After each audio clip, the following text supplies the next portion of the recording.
నమస్తే. ప్రతి మహిళ ఆత్మవిశ్వాసంతో ఎదగాలి. ప్రతి మహిళ భద్రత కలిగిన సమాజంలో జీవించాలి.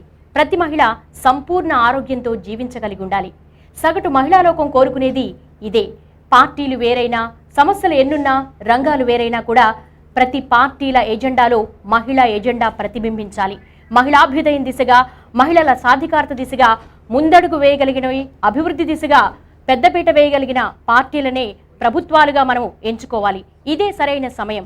కాబట్టి ఇప్పుడు ప్రస్తుతం ఎన్నికల మేనిఫెస్టోలో మహిళల మేనిఫెస్టోనే ముందుండాలి. మహిళల కోసం పనిచేసే ప్రభుత్వాలకే పెద్దపీట వేయాలి. అలాంటి ప్రభుత్వాలే కావాలి అనే సువిశాల ఆలోచనతో Vanitha TV Vanitha manifesto round table సమావేశాన్ని నిర్వహిస్తోంది. ఈ సమావేశంలో పాల్గొనడానికి విచ్చేసిన మేధావి వర్గాలకి, అలాగే మహిళా నేతలందరికీ కూడా స్వాగతం, సుస్వాగతం.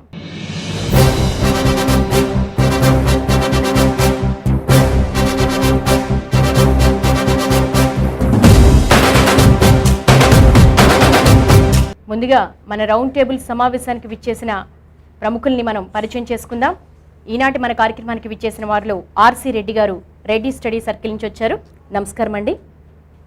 అలాగే లక్ష్మీ పార్వతి గారు వైఎస్ఆర్సీపీ నుంచి వచ్చారు. నమస్తే అండి. సామాజిక కార్యకర్త గారు దేవి గారు నమస్కారం అండి. అలాగే లక్ష్మి గారు రాజనీతి శాస్త్ర ఆచార్యులు వారు నమస్తే అండి. అలాగే తొలి ఐఎఫ్ఎస్ ఆఫీసర్ సిఎస్ రామలక్ష్మి గారు, విమల గారు ప్రముఖ సామాజికవేత్త, అలాగే అభ్యుదయ రచయిత్రి నమస్కారం అండి. కొండవీటి సత్యవతి గారు భూమిక స్త్రీవాద పత్రిక నుంచి వచ్చారు. నమస్తే అండి. పద్మజారెడ్డి గారు భారతీయ జనతా పార్టీ మహిళా మోర్చా జాతీయ కార్యదర్శి నమస్కారం అండి. గీతామూర్తి గారు లోక్సత్తా అధికార ప్రతినిధి నమస్కారం అండి. గజానని గారు లోక్సత్తా నేత నమస్కారం అండి. అలాగే శివశంకర్ గారు వైఎస్ఆర్సీపీ ఐటీ వింగ్ నుంచి వచ్చారు. నమస్కారం అండి. ముందుగా మనం చర్చలోకి వెళ్లే ముందు ఎన్నికల సమయంలో మహిళలకు పెద్దపీట వేస్తాం, మహిళాభ్యుదయం దిశగా అడుగులు వేస్తాం, మహిళా సాధికారత దిశగా మేము అనేక కార్యక్రమాలు చేపడతామంటూ ఆయా పార్టీలన్నీ కూడా మేనిఫెస్టోలు విడుదల చేశాయి మహిళల కోసం ప్రత్యేకంగా. మరి ఏ విధంగా ఉన్నాయి వివిధ పార్టీల మేనిఫెస్టోలు తెలుసుకునే ప్రయత్నం చేద్దాము. ముందుగా విమల గారు, ప్రతి పార్టీ అధికారంలోకి వచ్చే ముందుగా స్త్రీ సాధికారత అనే జపాన్ని చేస్తూ ఉంటాయి. కానీ నాయకులకు కానీ, అటు పార్టీలకు కానీ, ప్రభుత్వాలకు కానీ స్త్రీ సాధికారత ఇంకా అట్టడుగునే ఉందన్న విషయం వాళ్ళకి అర్థం కావటం లేదా? ప్రతి ఎన్నికల సందర్భంలో కూడా ప్రతి ఒక్క రాజకీయ పార్టీ మహిళల సాధికారత గురించి, వాళ్ళ రక్షణ గురించి, వాళ్ళకి రాజకీయ అధికారంలో భాగస్వామ్యం గురించి మాట్లాడుతూ వస్తున్నారు. గత 60 సంవత్సరాలుగా మన దేశంలో ఎలక్షన్లు జరుగుతున్నాయి. ఇక్కడ మనం ప్రశ్నించుకోవాల్సింది, ఈ 60 సంవత్సరాల కాలంలో మహిళల ప్రగతి ఈ రాజకీయ పార్టీలు ఏ రకంగా ముందుకు తీసుకెళ్ళాయి అనే విషయాన్ని, ప్రతి ఎన్నికల్లో చేసిన వాగ్దానాల్ని అవి నెక్స్ట్ ఎన్నికలకు వచ్చేసరికి ఏ మేరకు నెరవేర్చాయి అనేది. ఈరోజు మన దేశ పరిస్థితిని కనుక చూసుకుంటే ఈ రాజకీయ పార్టీలు ఓట్లను దండుకోవడం కోసం మాత్రమే మహిళల సమస్యల గురించి మాట్లాడుతూ ఉన్నాయి. మహిళల రిజర్వేషన్కి సంబంధించినటువంటి బిల్లుని ప్రవేశపెట్టాలి, మహిళలకు ఆయా పార్టీల్లో సమానమైనటువంటి సీట్లను కేటాయించాలి అని దశాబ్దాల తరబడి మహిళా సంఘాలు, ఫెమినిస్టులు ఉద్యమిస్తూ ఉన్నారు. కానీ ఇప్పటి వరకు కూడా ఈ సాధికార గురించి మాట్లాడేటువంటి పార్టీలు వాళ్ళ పార్టీల్లో కనీసం 2% కూడా మహిళలకి ఈ స్థానాల్ని ఇవ్వలేదు. మహిళల రక్షణ గురించి మనం మాట్లాడుతూ ఉన్నప్పుడు ఈరోజు మన దేశంలో ప్రతి 76 నిమిషాలకి ఒక బాలిక పైన, 32 నిమిషాలకి ఒక మహిళ పైన లైంగిక అత్యాచారాలు జరుగుతున్నాయి. గత 30 సంవత్సరాల కాలంలో దాదాపు 832% మహిళలపైన హింస, అత్యాచారాలు, వైలెన్స్ అనేది పెరిగింది. ఈ సంఘటనలు మనం ఏకరువు పెట్టుకుంటూ పోవాల్సిన అవసరం లేదు. ఎంత అభద్రత మధ్య, ఎంత అనిశ్చిత మధ్య, ఎంత అసమానత్వం మధ్య, ఎంత గృహహింస మధ్య మహిళలు బతుకుతున్నారో ఈరోజు మనందరికీ తెలుసు.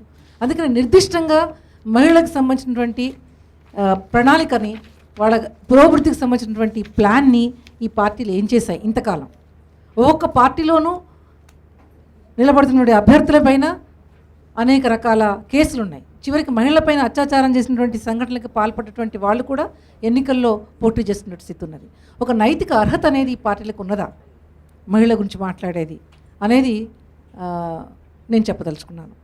అందుకనే మహిళల ఓట్ల కోసం ముందుకు వచ్చినటువంటి పార్టీలని మహిళలు నిగ్గదీసి అడగాల్సిన అవసరం ఉంది.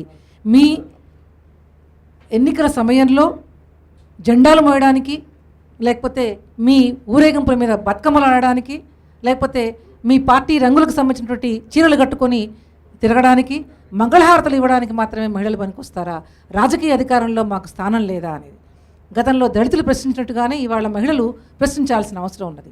ఓట్లు మావి, సీట్లు మీవా, ఇది ఎంతకాలం కొనసాగుదు అనేది. సత్యవతి గారు, ప్రస్తుత పరిస్థితుల్లో ఇప్పుడు జరిగే ఎలక్షన్స్లో మహిళా మేనిఫెస్టోను మహిళలు నమ్మే పరిస్థితుందా? నాయకులు అసలు చిత్తశుద్ధి ఉందా? అంటే విమల మాట్లాడినట్టుగా ఈ గత 60 సంవత్సరాలు ఇప్పుడు మనం రివ్యూ చేసుకోవాల్సిన సందర్భంలో ఉన్నాము. ప్రతిసారి వాళ్ళు స్త్రీలకు సంబంధించి ఇవి చేస్తాము అవి చేస్తాము అనే పథకాలు మాట్లాడుతూనే ఉన్నారు. అవి ఎంతవరకు అమలైనవి అనేది వాళ్ళకి తెలియదు, మనకి తెలియదు. దాని మీద ఒక రివ్యూ కానీ అసలు అలాంటిది ఈ ఎలక్షన్స్ ముందు మాట్లాడటం కానీ ఏమి ఉండదు. మళ్ళీ కొత్తగా అన్నీ మొదలు పెట్టుకుంటూ ఉంటాం మనం. అయితే ముఖ్యంగా రాజకీయ పార్టీలు కానీ రాజకీయ నాయకులు కానీ స్త్రీలని ఓట్లు వేసేవాళ్ళు మాత్రంగానే చూస్తున్నారు ఇప్పటికీ కూడా. అంటే వాళ్ళు తీసుకొచ్చే పథకాలు అంటే వాళ్ళు గెలిచి వచ్చిన తర్వాత కూడా వాళ్ళకి తీసుకొచ్చే పథకాలు కూడా హక్కుల ఆధారితంగా ఉండాలి. అంటే ఈ దేశంలో స్త్రీలు సగభాగం ఉన్నారు, రాజ్యాంగ హక్కులు ఉన్నాయి, వాళ్ళు పౌరులు. ఆ హక్కుల ఆధారంగా వీళ్ళకి ఉన్న హక్కులన్నీ సంక్రమింపాలి. కానీ ఏదో పథకాలు చేస్తాము, ఏదో బంగారతలు పెడతాము, దీపం పెడతాము, ఇంకేదో పెడతాము, అంటే అన్ని పథకాలు అవన్నీ చాలా టెంపరీ స్కీమ్స్. ఆ స్కీమ్స్ చేసి దాన్ని పెద్ద ఎత్తున ప్రచారం చేసుకుంటున్నారు ఈరోజు. ఆ ప్రచారం అంటే వాళ్ళు స్త్రీల అంశాలన్నీ ఎలా చూస్తున్నారు అనేది ఇది మనకు పట్టిస్తుంది. అంటే అప్పటికప్పుడు ఏదో ఒకటి పథకం ప్రకటించడము. ఇప్పుడు ఒక ఉదాహరణ, వైలెన్స్ కానీ హింసని కానీ ఎదుర్కోవడానికి వాళ్ళు చేస్తున్న ప్రయత్నం కూడా, ఆ రోజు వరంగల్లో యాసిడ్ అటాక్స్ జరిగినప్పుడు ఒక హెల్ప్ లైన్ని పెట్టామన్నారు. చాలా సడన్గా ఒక హెల్ప్ లైన్ 1091 పెట్టేశారు, అయిపోయింది. ఆ హెల్ప్ లైన్ పెట్టారు, తర్వాత దాన్ని ఏమైనా స్ట్రెంథన్ చేశారా? అంటే ఒక ఇన్సిడెంట్ జరిగింది కాబట్టి ఇది మేము చేస్తాం, ఒక యాక్షన్ జరిగింది కాబట్టి ఇది తెస్తాము అని ఒక పథకమో లేదంటే ఒక స్కీము ఏదో ఒకటి తీసుకురావడం తప్ప లాంగ్ టర్మ్గా మహిళా సాధికారిత అంటే ఎవరినైనా చెప్పమనండి. ఒక పొలిటికల్ పార్టీని హెడ్ చేస్తున్న వాళ్ళు కానీ ఆ పార్టీలో ఉన్న కనీసం మహిళలు కానీ సాధికారత అంటే ఏంటి, మహిళా సాధికారత అంటే ఏంటి అనేది వాళ్ళ ఏమన్నా చర్చించుకున్నారు ఎప్పుడైనా? వాళ్ళు మాట్లాడగలిగిన దమ్ముందా వాళ్ళకి మహిళా సాధికారత అంటే ఏంటి అనేది? అలాంటి పార్టీల నేపథ్యంలో ఉన్నప్పుడు తను చెప్పినట్టుగా ఈరోజు క్రిమినల్స్, తర్వాత అత్యాచారాలు చేసిన వాళ్ళు, మత కలహాలు సృష్టించి ఎంతో భయంకరమైన హింసని స్త్రీల మీద అమలు చేసిన రాజకీయ పార్టీలు మేము ఈరోజు స్త్రీలకు ఇవి చేస్తాం అవి చేస్తామంటే నమ్మే పరిస్థితి ఎక్కడుంది? ఎట్లా నమ్మాలి వీళ్ళని? వీళ్ళు చేసే పని ఏంటి, వీళ్ళు చెప్పే మాట ఏంటి? ఆ రెండింటి మధ్య ఉన్న అంతరం, ఆ అంతరాన్ని ఈరోజు స్త్రీలు నమ్మే పరిస్థితులు లేరు, ఎప్పటిలాగా నమ్మరు. కానీ అంటే ప్రశ్నించడానికి కావాల్సిన చైతన్యం రావాలి, చాలా రావాల్సిన అవసరం ఉంది. ఈరోజు నీ దగ్గరికి ఓటుకొచ్చినప్పుడు క్రితంసారి నువ్వు ఇక్కడ బోరేస్తాను ఎందుకే లేదు అని వాడు గల్లా పట్టుకుని అడిగే దమ్ము ఒక మురికివాడలో ఉండే స్త్రీకి ఉందేమో, కానీ మధ్యతరగతి స్త్రీకి ఈరోజు కూడా లేదు, వాళ్ళకి ఆ చైతన్యం కూడా లేదు. అంటే ఆ హింసని కానీ వాళ్ళు అనుభవిస్తున్న గృహహింసకు సంబంధించి చట్టాల అమలులో వైఫల్యాలు కానీ ఇవన్నీ కూడా ప్రశ్నించాల్సిన సందర్భం ఈరోజు ఉంది. అంటే ప్రతి వర్గంలో ఉన్న మహిళలు వాళ్ళకి ఇన్ని సంవత్సరాలుగా జరిగిన ఏదైతే అన్యాయం కానీ లోటు కానీ అంటే అమలు కాని పరిస్థితుల్లో ఉన్నదాన్ని ఈరోజు ప్రశ్నించాల్సిన అవసరం ఖచ్చితంగా ఉంది. అంటే అసలు ఫస్ట్ ఎజెండా మహిళా మీరు ఇన్ని పెడుతున్నారు కదా, మహిళా సాధికారత అంటే ఏంటి అనేది ఒకటి ప్రశ్నించి చూడండి, బండారం అంటే బయటపడుతుంది. పద్మజారెడ్డి గారు, పనిచేయని పథకాలతో అమలుకు సాధ్యం కానీ ఆచరణకు సాధ్యం కానీ హామీలతో ఇంకెన్నాళ్ళు మహిళలను మోసం చేస్తాయి పార్టీలు? ఈరోజు అంటే రాజకీయ పార్టీలన్నీ మోసం చేస్తున్నాయి అన్న విషయాన్ని ఈరోజు మనమందరం కూడా ఆలోచన చేస్తున్నాం. కాకపోతే ఈరోజు అంటే నేను ముఖ్యంగా కాంగ్రెస్ పార్టీ మొన్న జరిగినటువంటి నిర్భయ చట్టం అంటే ఈరోజు మహిళలకు పైన జరుగుతున్నటువంటి అత్యాచారాలపైన నిర్భయ చట్టాన్ని ఇచ్చేసి 1,000 కోట్ల రూపాయలను అలాట్ చేయడం జరిగింది. కానీ అందులో ఏ మేరకు ఇంతవరకు ఆ నిధులను ఇవ్వగలిగింది, ఏ మేరకు మహిళలకు అన్యాయం జరగకుండా చూడగలిగింది? మళ్ళీ ఇప్పుడు ఏమంటుంది, ఆ డబ్బు ఖర్చు కాకుండానే మళ్ళీ 1,000 కోట్లు మేము విడుదల చేస్తాము అని చెప్తుంది. అంటే నేను అనేది ఏంటంటే ఒక మేనిఫెస్టోలో ఒక పథకం పెట్టినప్పుడు దాన్ని ఖచ్చితంగా ఎప్పుడైతే రూపొందించగలుగుతుందో అప్పుడే మహిళలకు న్యాయం అనేది జరుగుతుంది. మరి అదే కాకుండా గతంలో మరి మనం చూసినాము మహిళా కమిషనే లేదు ఈ ఆంధ్రప్రదేశ్ రాష్ట్రంలో. మరి ఇక్కడ ఎందుకు ఈ హైదరాబాద్ శివార్ల షాద్నగర్ దగ్గర ఒకటే నెలల 12 రోజుల లోపల 18 మంది మహిళలపైన అత్యాచారం జరిగి చంపినటువంటి సంఘటనలను కూడా మనం చూడడం జరిగింది. కానీ ఎన్ని సంఘటనలు జరిగినా ఏం జరిగినా కూడా మహిళా కమిషన్ లేనటువంటి టైంలో భారతీయ జనతా పార్టీ ఇక్కడ అంటే మేము గవర్నర్కు మెమరాండంలు ఇచ్చి అదేవిధంగా ముఖ్యమంత్రి గారిని కలిసి తర్వాత ఇందిరా పార్క్ దగ్గర ఒకరోజు ధర్నా చేసి 2 రోజులు నిరాహార దీక్ష చేసిన తర్వాత మేము కోర్టులో పిల్లేసి మేము మహిళా కమిషన్ని తీసుకొని రావడం జరిగింది. కానీ మహిళా కమిషన్ను కూడా ఆ రోజు తీసుకొచ్చినప్పుడు కూడా మేము చెప్పింది ఏంటంటే ఏదో ఒక పార్టీ పరంగా కాకుండా మహిళా సంఘాలలో ఉన్నటువంటి వ్యక్తులను ఒక రిటైర్డ్ ఐఏఎస్ ఆఫీసర్ని కానీ లేకుంటే ఒక రిటైర్డ్ హైకోర్టు జడ్జిని కానీ ఎవరినైనా పెట్టినట్లయితే మహిళలకు న్యాయం అనేది జరుగుతుందని చెప్పి కూడా చెప్పడం జరిగింది. కానీ ఆ విధంగా లేకుండా ఈరోజు మహిళా కమిషన్ వేయడం, మరి మహిళా కమిషన్ల వాళ్ళకున్నటువంటి హక్కులు పూర్తిగా వినియోగించుకునేటువంటి అవకాశం కూడా లేనటువంటి పరిస్థితి ఈరోజు ఉంది. మరి వీటన్నిటిని రూపుమాపాలంటే ఖచ్చితంగా వాళ్ళు ఇచ్చినటువంటి మేనిఫెస్టో ఈరోజు చెప్తున్నాం మనం. మరి మహిళలపైన అత్యాచారాలు జరగకుండా ఉండాలంటే ఈరోజు ఒకటి జరిగిందని అంటే మీరు కాంగ్రెస్ పార్టీ మేనిఫెస్టో గురించి మాట్లాడుతున్నారు. మీ పార్టీ అధికారంలో రావడానికి మహిళల కోసం మీ ఎన్నికల ఎజెండాలో ఎటువంటి మేనిఫెస్టో రిలీజ్ చేశారు? మా పార్టీ అధికారంలోకి వస్తే ఖచ్చితంగా మేము ఫాస్ట్ ట్రాక్ కోర్టులను పెట్టి ఖచ్చితంగా ఈరోజు ఒక కేసు జరిగిందని అంటే 3 నెలల లోపల ఖచ్చితంగా తీర్పు ఇచ్చేటువంటి పరిస్థితి రావాలి.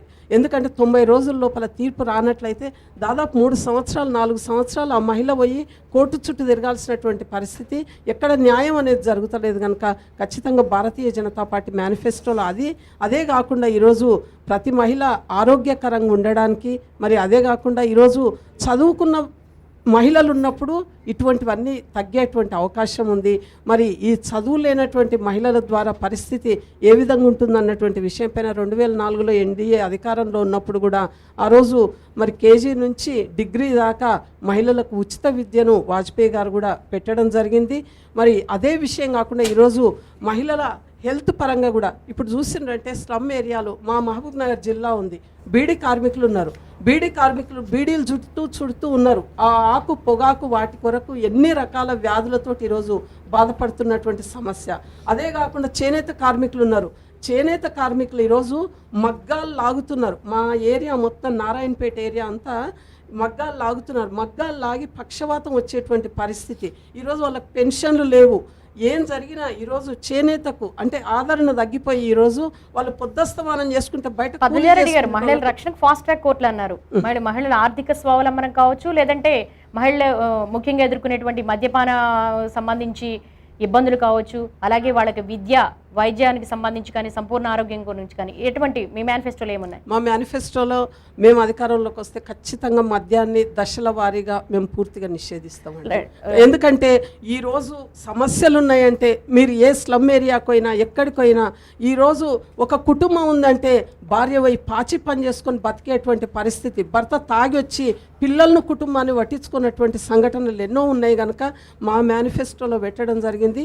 దశల వారీగా మేము మద్యాన్ని ఎత్తివేయడం అనేది జరుగుతుంది. గీతామూర్తి గారు మీరు చెప్పండి, ఎన్నికలు వచ్చినప్పుడు ప్రతి మేనిఫెస్టోలో మహిళలకు ప్రాధాన్యత ఇస్తాం, నిజంగా వాళ్ళు చెప్పే ప్రాధాన్యత కానీ లేదంటే మేనిఫెస్టోలో ఇచ్చిన హామీలు కానీ అమలవుతున్నాయా? గతంలో ఇచ్చిన హామీలు ప్రస్తుతం ఏమైనా అమలయ్యాయా? అమలు కానివింది అసలు ఎన్నికల తర్వాత మహిళల గురించి మాట్లాడే నాయకులు అసలు కనిపించడం లేదు. మనకి ఎన్నికల ముందు ఓట్ బ్యాంక్ని ఎట్లా తీసుకోవాలి మహిళల ద్వారా, ఎందుకంటే పురుషుల కన్నా ఎక్కువసేపు లైన్లో నిలబడి ఓపికగా నిలబడి ఓట్లేసే వాళ్ళు మహిళలు మాత్రమే. మరి మహిళలకు సంబంధించి ఎన్నికల ముందే మేనిఫెస్టో రిలీజ్ చేయడంలో ఉద్దేశం ఏంటంటే మాకు ఓటు వేస్తే మేము తర్వాత ఇది చేస్తామని ఒక ఆశ చూపించడానికి తప్పితే ఇంకోటి లేదు. మీకు ఒకసారి చూసినట్టయితే కనుక ఈ సంక్షేమ పథకాలు మనకి ఇవాళ చూసుకున్నట్టయితే మన ఆంధ్రప్రదేశ్లో కేంద్ర రాష్ట్ర ప్రభుత్వాలు అన్నీ కలిపి ఖర్చు పెడుతున్న పథకాలు ఇవాళ ఒక గ్రామ స్థాయిలో 20 పథకాలు ఉన్నాయి మనకి గ్రామం లోపల. ఈ 20 పథకాలని మనం దృష్టిలో పెట్టుకున్నట్టయితే ఇవాళ రాష్ట్రంలో మొత్తం ఖర్చు పెడుతున్న అన్ని పథకాలను కలిపినట్టయితే మనకు 24,000 కోట్ల రూపాయలు ఇవాళ అన్ని సంక్షేమ పథకాల మీద ఖర్చు అవుతున్నాయి. మరి మద్యం విషయాన్ని తీసుకున్నట్టయితే ఇవాళ కేవలం మద్యం ద్వారా 22,000 కోట్ల రూపాయలు ప్రభుత్వానికి ఆదాయం వస్తుంది. దీంట్లో మళ్ళీ సెంట్రల్ ఎక్సైజ్ ట్యాక్స్ వేరే ఉంది, దాంట్లో సేల్స్ ట్యాక్స్ వేరే ఉంది. ఇవాళ ఆక్షన్స్ పెడుతున్నారు. ఒక్కొక్క మద్యం షాప్కి, లైసెన్స్ ఉన్న వైన్ షాప్కి కోట్ల రూపాయలు ఇవాళ పాడుతున్నారు. మరి ఈ కోట్ల రూపాయల ఆదాయాన్ని కూడా దాంట్లో కలుపుకున్నట్టయితే యావరేజ్గా 40 నుంచి 45,000 కోట్ల రూపాయలు ఇవాళ కేవలం మద్యం ద్వారా వస్తున్నది. అంటే సంక్షేమ పథకాలు ఒక చేత్తో ఇచ్చినట్టు చేసి ఆకట్టుకోవడానికి పావుల వడ్డీ పథకం, లేకపోతే ఇందిరమ్మ ఇళ్లను, లేకుంటే 2 రూపాయల కిలో బియ్యమనో రకరకాల పథకాలన్నీ ఆకట్టుకోవడానికి పెట్టేసి ఆ పథకాలు ఏవి కూడా గ్రామస్థాయిలో నిజంగా అందాల్సిన వాళ్ళకి అందడమే లేదు. అసలు ఎవరైతే గ్రామస్థాయిలో సర్పంచ్ కానీ, లేకపోతే అక్కడ ఉన్న నాయకుడికి అనుచరగణానికో, లేకపోతే అక్కడ స్థానికంగా ఎమ్మెల్యేకి సంబంధించిన అనుచరగణానికో తప్పితే, పలుకుబడిని ఉపయోగించుకున్న వాళ్ళకి తప్పితే నిజంగా చేరవలసిన వాళ్ళకి అసలు ఆ పథకాలు ఏవి అమలు కావడం లేదు. మరి దీనిపైన అసలు రాజకీయం అన్నదే ఇప్పుడు ఇవాళ గ్రామస్థాయి నుంచి చూసుకున్నట్టయితే ఒక వార్డు మెంబరు, సర్పంచ్ దగ్గర నుంచి కొన్ని కోట్ల రూపాయలు ఖర్చు పెట్టాల్సిన పరిస్థితి ఉన్నప్పుడు అసలు ఆ పథకాలన్నీ తనకు ఎవరైతే ఓట్లేసి గెలిపించారో వాళ్ళకి పథకాలు రీచ్ అవ్వాలని చూస్తున్నారు, కానీ నిజంగా అది జరగడం లేదు. అయితే ఇవన్నీ కూడా ప్రజలు కూడా గమనించాల్సిన అవసరం ఉంది. ఇవాళ ఓటు అనేసరికి తాయిలాలు అనేవి మనకి అన్ని చోట్ల ఒక ఇదైపోయినాయి, అలవాటైపోయింది. అంటే మగవాళ్ళు అనగానే పైసలు సీసలు, ఆడవాళ్ళు అనగానే చీరలు సారలు ముక్కు పుడకలు కుంకుమ బన్నెలు స్టీల్ బిందెలు. ఇది యువత వాళ్ళకి ఏమి ఇవ్వాలి? క్రికెట్ కిట్లు, బీర్లు. అంటే ఇదొకటి పెట్టేసుకున్నారు పార్టీలు. ఇవన్నీ ఇవ్వడానికి టార్గెట్ పెట్టుకొని ఏం చేస్తున్నారు? ఏదో రకంగా వంకతో వెళ్ళాలి కాబట్టి ఆ 3 అమలు చేయడానికి గ్రామాలకు వెళ్ళిపోవడము, కోట్ల రూపాయలు ఖర్చు పెట్టడం వ్యాపారం లాగా అయిపోయింది రాజకీయం. ఇవాళ 50 కోట్లు ఖర్చు పెడితే నేను ఈ సీట్ని అడ్డం పెట్టుకొని కనీసం 100 కోట్లు 150 కోట్లు ఎట్లా సంపాదించుకోవాలి? గజానని గారు, నిజంగా మహిళా సాధికారత పట్ల ప్రభుత్వాలకు కానీ పార్టీల నేతలకు కానీ చిత్తశుద్ధి ఉందా? ఎందుకుంటారండి? ఈ రోజున ఇన్ని అఘాయిత్యాలకు గురవుతున్నారు. ఈ రోజున ప్రభుత్వము కేవలం అంటే ఇప్పుడున్న రాజకీయ పార్టీలు, సాంప్రదాయ పార్టీలు ఏవైనా కానివ్వండి, కేవలం ఓటు బ్యాంకులుగానే చూస్తున్నారు. దాని తర్వాత వాళ్ళకి రకరకాలుగా గిఫ్ట్లు ఇస్తామని మభ్యపెడుతున్నారు. సాధికారత దిశగా కనుక ఉంటే డ్వాక్రా గ్రూప్స్ అంటున్నారు, వాటి వల్ల వాళ్ళు లోన్స్ ఇస్తున్నారే తప్పిస్తే వాళ్ళకి స్కిల్ డెవలప్మెంట్ నేర్పించట్లేదు. వాళ్ళు ఆ డబ్బుల్ని ఎలా యూజ్ చేసుకోవాలన్నది వాళ్ళకి తెలియజేయట్లేదు, వాళ్ళకి అందాల్సినవి అందట్లేదు. ఇంకా అట్లా రకరకాల పథకాలు ఉన్నాయి, దానివల్ల వాళ్ళకి ఎలాంటి లాభం చేకూరుతుంది అన్నది కూడా వాళ్ళు ఆలోచించట్లేదు. కేవలం ఓటర్లుగానే గుర్తిస్తున్నారు.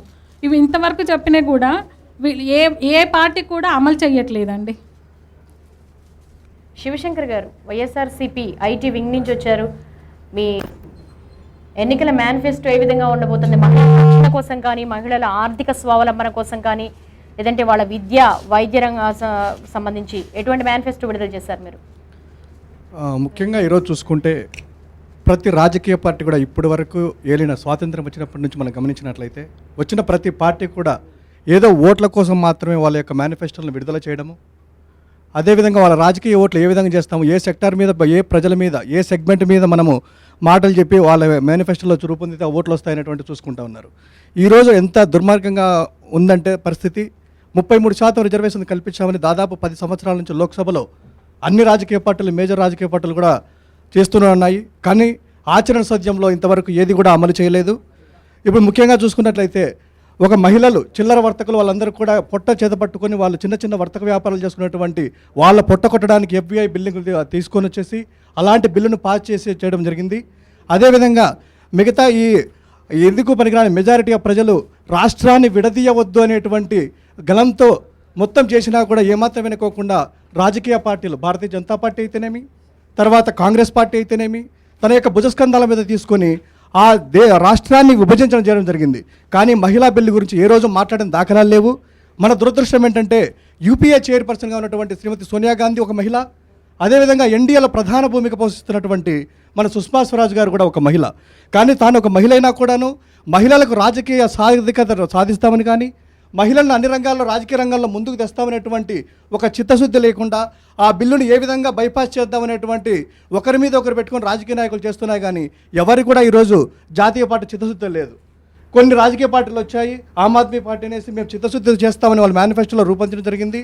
కానీ అది కూడాను కార్యాచరణలో రూపొందించుకోకుండా ఢిల్లీ రాష్ట్ర స్థాయిలోనే వాళ్ళు వెనుకబాటు చేయడం జరిగింది. నేను ఒక ఐటీ నిపుణులుగా మాట్లాడుతున్నాను. ఇప్పుడు ఐటీ నిపుణులు ఎలా ఉందంటే, ఒక మహిళకి ఏం జరిగినా కూడా ఒక నిర్భయ జరిగింది. ఆ నిర్భయ ఇన్సిడెంట్ జరిగిన తర్వాత ఒక ప్రజా సంఘాలు అయితేనేమి, మానవ సంఘాలు అయితేనేమి, రాజకీయ పార్టీ నాయకులు అందరూ కూడా ముందుకు వస్తే ఆ రోజు భయపడేసి ఒక చట్టం రూపొందించడము, ఆ తర్వాత ఇమ్మీడియట్గా ఆ దోషులను పట్టుకోవడము, శిక్షించడము కేవలం మీడియాకు అది మాత్రం జరుగుతుంది. కానీ అదే ఒక మహిళా జర్నలిస్టు గ్యాంగ్ రేప్ జరిగితే దాన్ని కూడా ఛేదించడం జరిగింది. కానీ ఈరోజు ఏజెన్సీ ప్రాంతాలకు వెళ్తే, ఒక విశాఖపట్నం అయితేనేమి, ఒక ఆదిలాబాద్ విశాఖ ఏజెన్సీలోకి వెళ్తే ప్రతిరోజు యావరేజ్గా వచ్చేసి రోజుకు 5 నుంచి 6 వరకు మహిళల మీద అత్యాచారాలు, చిన్నపిల్లల మీద అత్యాచారాలు జరుగుతున్నాయి. కానీ వీటంతటికి ఆ నిర్భయ చట్టం ఏమైంది? కానీ ఇదంతా కూడాను ఒక చట్టబద్ధత ఏర్పరిచేసి ఫాస్ట్ ట్రాక్ అంటారు, జస్ట్ ఆ కేసు టు కేసు చేస్తున్నారు కానీ జనరల్గా ఒక్కటి చేయట్లేదు. అదేవిధంగా మహిళా సంఘాలకి గ్రూపులకి మేము లోన్లకు మాఫీ చేస్తాము అనేటువంటి ఒక చిత్తశుద్ధితో వెళ్తున్నారు కొంతమంది రాజకీయ పార్టీలు, అంటే వైఎస్ఆర్సీపీ కూడా వెళ్తుంది. కానీ తమ యొక్క ప్రభుత్వం ఉన్నప్పుడు మహిళలకు ఏం చేశాము?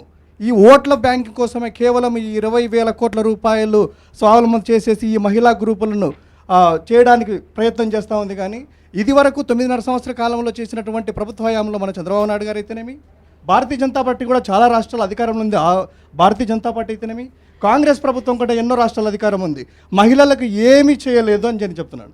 అదేవిధంగా బెల్ట్ షాపులు ఈరోజు వీళ్ళంతా బెల్ట్ షాపులు చేయరు. ఎన్టీ రామారావు గారు ఆ రోజు 1994కు ముందు చేస్తే ఆ 94 వరకు ఆ బెల్ట్ షాపులు అన్నీ కూడా నిర్మూలించడం జరిగింది. తర్వాత వచ్చినటువంటి చంద్రబాబు నాయుడు మద్యప్రసాద నిషేధన ఎత్తేసి ఆయన మహిళలందరికీ చేసేసి వాళ్ళ యొక్క జీవితాలతో ఆడుకున్నటువంటి వ్యక్తి ఈ రోజులో మాట్లాడుతున్నారు. అదే వైఎస్ఆర్ కాంగ్రెస్ పార్టీ జగన్మోహన్ రెడ్డి గారు ఒక మేనిఫెస్టోలోనూ తన యొక్క ప్రసంగాల్లో ప్రతిరోజు చెప్తున్నాడు ఏంటంటే, నియోజకవర్గానికి ఒక మద్యం షాపు పెట్టి విలేజ్ల్లో బెల్ట్ షాపులు ఎత్తేసి ప్రతి విలేజ్లో కూడా మహిళా పోలీసులను పెట్టి మహిళా పోలీసులతో మహిళలకు రక్షణగా ఉంటారనేటువంటి సాహసోపేతమైన నిర్ణయం దేశ చరిత్రలో తీసుకున్నటువంటి ఒక వ్యక్తి జగన్మోహన్ రెడ్డి గారు. అంటే వైఎస్ఆర్ కాంగ్రెస్ పార్టీ మహిళల కట్టుబాటు కోసము పోరాడుతుంది, చిత్తశుద్ధితో ఉంది, చిత్తశుద్ధితో చేయడానికి ఒక తపన ఉంది, యువనాయకుడుగా వస్తున్నాడు. సో మిగతా రాజకీయ పార్టీలతో కంపేర్ చేసుకుంటే ఒక ఓటు కోసం మాత్రం వాళ్ళు చేస్తూ ఉన్నారు. తన యొక్క పరిపాలన హిస్టరీ అంతా ఉంది, ఇక్కడ ఉంది.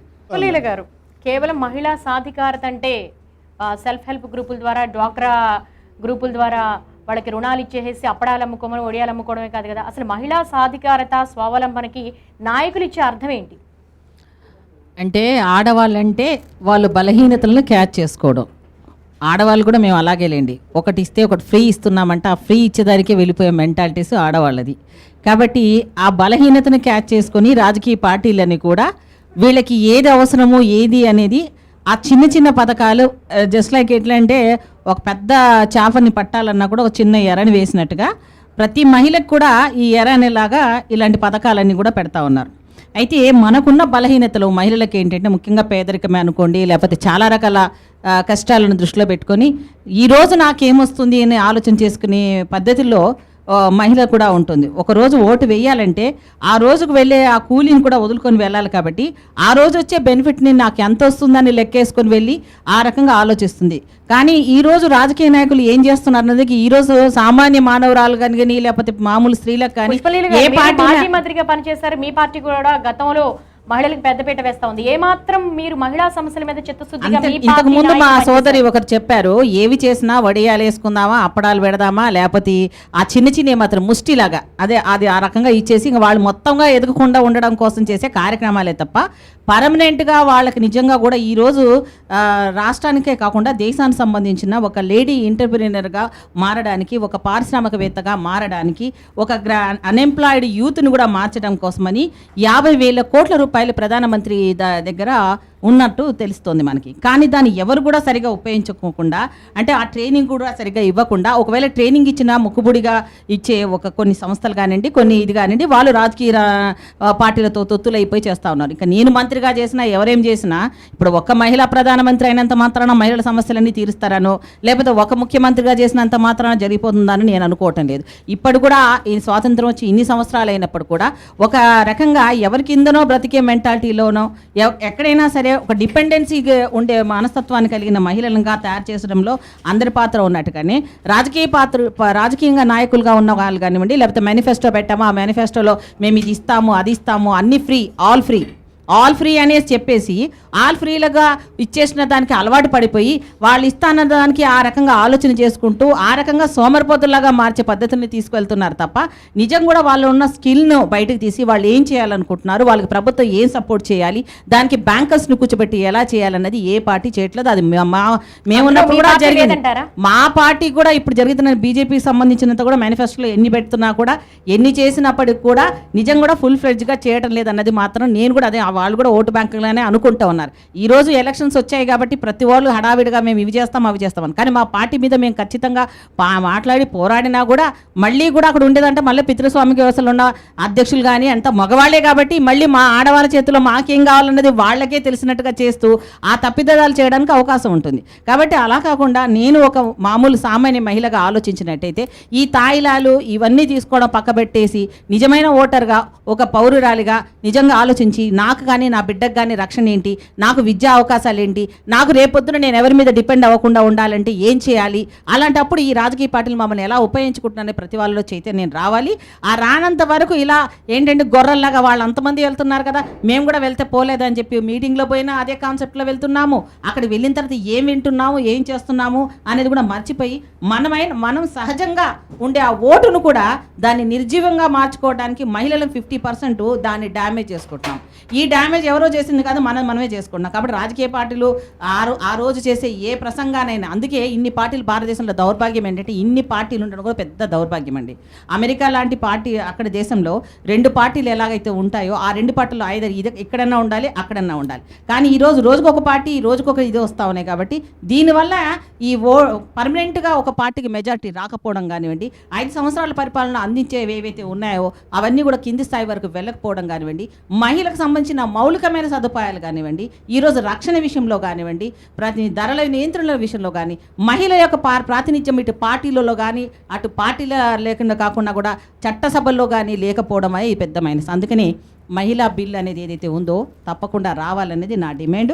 దానికోసం మా మహిళలందరం కూడా పార్టీలకు అతీతంగా సంఘటితంగా ఒక ప్లాట్ఫామ్గా ఏర్పడి ఫోర్సబుల్గా మారితేనే ఈ సమస్య పరిష్కారం అవుతుందని నేను అనుకుంటా. అప్పటిదాకా ఆ రిజర్వేషన్ అనేది ఖచ్చితంగా చట్టసభల్లో పోరాడే అవకాశం ఉంది, ప్రశ్నించే అవకాశం వచ్చినప్పటికీ కూడా ఎందుకు మహిళా బిల్లుకు మోక్షం లభించలేదు?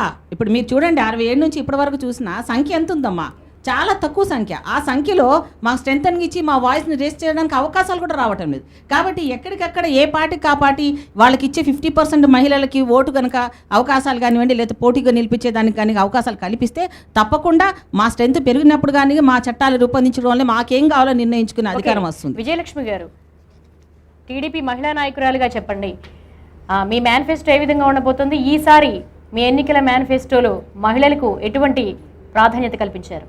ఇక్కడ మా పార్టీ మీ పార్టీ అనేది కాదు, అంతా మహిళా పార్టీగా మాట్లాడుకోవాల్సిన అవసరమైందని నేను అనుకుంటాను. ఎందుకంటే ఇక్కడ అలా కాదు, ఇక్కడ రాజకీయ నాయకులు ఎవరైనా ఎలక్షన్స్ వచ్చినప్పుడు మహిళలను ఎంత తక్కువ చూపు చూస్తున్నారు అంటానికి నిదర్శనం బిందెలు, కుంకుమ బ్రెండ్లు, చీరలు. అంటే మహిళ స్థాయిని ఏ స్థాయికి దిగజారుస్తున్నారు. ఈ పార్టీ ఆ పార్టీ అని కాదు, నేను రాజకీయ నాయకురాలుగా మాట్లాడట్లేదు, ఇక్కడ ఒక మహిళగా మాట్లాడుతున్నాను. కానీ దాన్ని ఎదుర్కోవడంలో మహిళలందరం యూనిటీగా పనిచేస్తున్నామని ఒక్కసారి ఆలోచించుకుంటే మా పార్టీని నేను సపోర్ట్ చేసుకుంటున్నాను, వాళ్ళ పార్టీని వాళ్ళు సపోర్ట్ చేసుకుంటూ పోతే ఎప్పటికీ మహిళా సాధికారత సాధ్యమవుతుంది అనేది ప్రశ్నించుకోవాలి. మహిళ అనగానే బిందెలు ఇద్దాము చీరలు ఇద్దామంటే వాళ్ళ స్థాయి అదే అనే ఆలోచన చేసేటటువంటి పార్టీ నాయకులను మార్చవలసిన అవసరం ఉంది ఇక్కడ. ఇంకొకటి, మేము శక్తి చాలలేదు 50% ఇస్తే 33% బిల్లు పాస్ అయినప్పుడు మాత్రం గొంతు విప్పుతామన్నారు పుష్పలీల గారు. ఆవిడ ఓపెన్గా మాట్లాడతారు, ఆవిడంటే నాకు చాలా రెస్పెక్ట్. కానీ అవన్నీ ఇస్తే అసలు ఇక్కడ ఈ సమావేశాలు ఎందుకు? మనకు 33% 50% కనుక మన విధాన నిర్ణయాల్లో మనకు అవకాశం ఇచ్చినప్పుడు మనం గొంతెత్తాల్సిన అవసరం ఉండదు, ఈ చర్చలు జరపాల్సిన అవసరం ఉండదు, మీకు ఇంత శ్రమ ఉండదు, మేము ఇంత శ్రమ పడి రావక్కర్లా. నేను అనేది ఏమిటి అంటే మహిళలను కూడా సాటి మనుషులుగా గుర్తించి, ఎందుకంటే ఏ దేశ పరిస్థితినైనా ప్రతిబింబించాలంటే, రాష్ట్ర పరిస్థితులైనా చెప్పాలి అంటే ఆ రాష్ట్రంలో ఆ దేశంలో మహిళ ఎలా బ్రతుకుతోంది, మహిళ స్థితిగతులు ఏమిటి, దాన్ని బట్టి ఆ దేశం యొక్క పురోగతిని అంచనా వేయచ్చు అని ఎప్పుడో స్వామి వివేకానంద చెప్పడం జరిగింది. ఇప్పటికీ ఈ రోజుకు చూస్తే మనకి నిమిషానికి ఒక ఇవి జరుగుతూ ఉన్నట్టుగా మనం గణాంకాలు చెబుతూ ఉంటే ఈరోజు మహిళ పరిస్థితిని బట్టే భారతదేశాన్నైనా అంచనా వేస్తారు. రాష్ట్రంలో ఏం జరుగుతుంది, అగ్రస్థానంలో అరాచకాలకు మూలంగా ఉంది. ఇలా రాష్ట్ర పరిస్థితిని అంచనా వేసే పరిస్థితిలో ఉన్నప్పుడు పాలకులు ఆలోచించాలి. మహిళని మనము ఓటు బ్యాంకుగా వాడుకుంటున్నామా, చీరలు గిఫ్టులు ఇచ్చి మనమే వైపు ఆకర్షించుకుంటున్నామా, అవగాహన ఉన్న మహిళల్ని, సమర్థులైన మహిళల్ని విధాన నిర్ణయాల్లో శాసనసభల్లో అభ్యర్థులుగా తీసుకోవడానికి సిద్ధపడుతున్నామా అని ఆలోచిస్తున్నారు తప్ప అది వాళ్ళు ఆలోచించినప్పుడు మార్పు వస్తుందండి. ఇంకొకటి మొన్న ఇప్పుడు ఆయన చెప్తూ మాట్లాడుతూ మన రాష్ట్ర బిల్లుని అంత హర్రీబర్రీగా ఎలక్షన్స్ ముందు చీకట్లో పెట్టేసి బిల్లు పాస్ చేశారు. కానీ దశాబ్ద కాలంగా మహిళా బిల్లుని ఎందుకు తీసుకురాలేకపోయారు? రాజ్యసభలో పాస్ అయ్యున్న బిల్లుని ఓకే రాష్ట్రాన్ని విభజించారు, బాగానే ఉంది. అలాగే మహిళా బిల్లును కూడా తీసుకొస్తే రాష్ట్ర విభజన గురించి కూడా ఎవరో సమైక్యవాదులు ఆలోచించేవాళ్ళం కాదేమో. ఎందుకంటే మహిళా బిల్లును తీసుకొచ్చారు. మహిళల మనసుల్లో ఎవరైతే ఆ బిల్లు తీసుకొచ్చారో, ఏ సందర్భంలో ఏ పార్టీ అధికారంలో ఉన్నప్పుడు వచ్చిందో, తప్పకుండా ఇటలీ మహిళ అయినా కూడా భారతీయ మహిళల మనసులో స్థానం సంపాదించుకునేదేమో. కానీ ఆ బిల్లును మాత్రం అలాగే పెండింగ్ పెట్టి ఏదో రీజన్స్ చెప్తారండి. రీజన్స్ కాదు, అసలు బిల్లు వచ్చిన తర్వాత వాళ్ళల్లో వాళ్ళు మహిళలకు అసలు బిల్లు వచ్చిన తర్వాత ఏం చేసుకోవాలో మనం ఆలోచిస్తాం. మనలో యూనిటీ లేకపోవటం వలన, మనలో మహిళల్లో యూనిటీ లేకపోవటం వలనే రాజకీయ నాయకులు విభజించు పాలించు అనే సూత్రాన్ని పాటిస్తున్నారు అనేది నా అనుభవం మీద నేను చెప్తున్నాను. ఎవరైతే చట్టసభల్లోకి వెళ్ళగలిగిన అర్హత కలిగిన మహిళలని శాసనసభలోకి తీసుకుని చట్టాలు తయారు చేయడంలో భాగస్వాములను చేసినట్లయితే ఈ మహిళా చట్టాలన్నీ అమలవుతున్నాయా లేదా, వాటి పర్యవేక్షణ ఎలా ఉంది అని మేము మాట్లాడగలగటానికి అవకాశం వస్తుంది.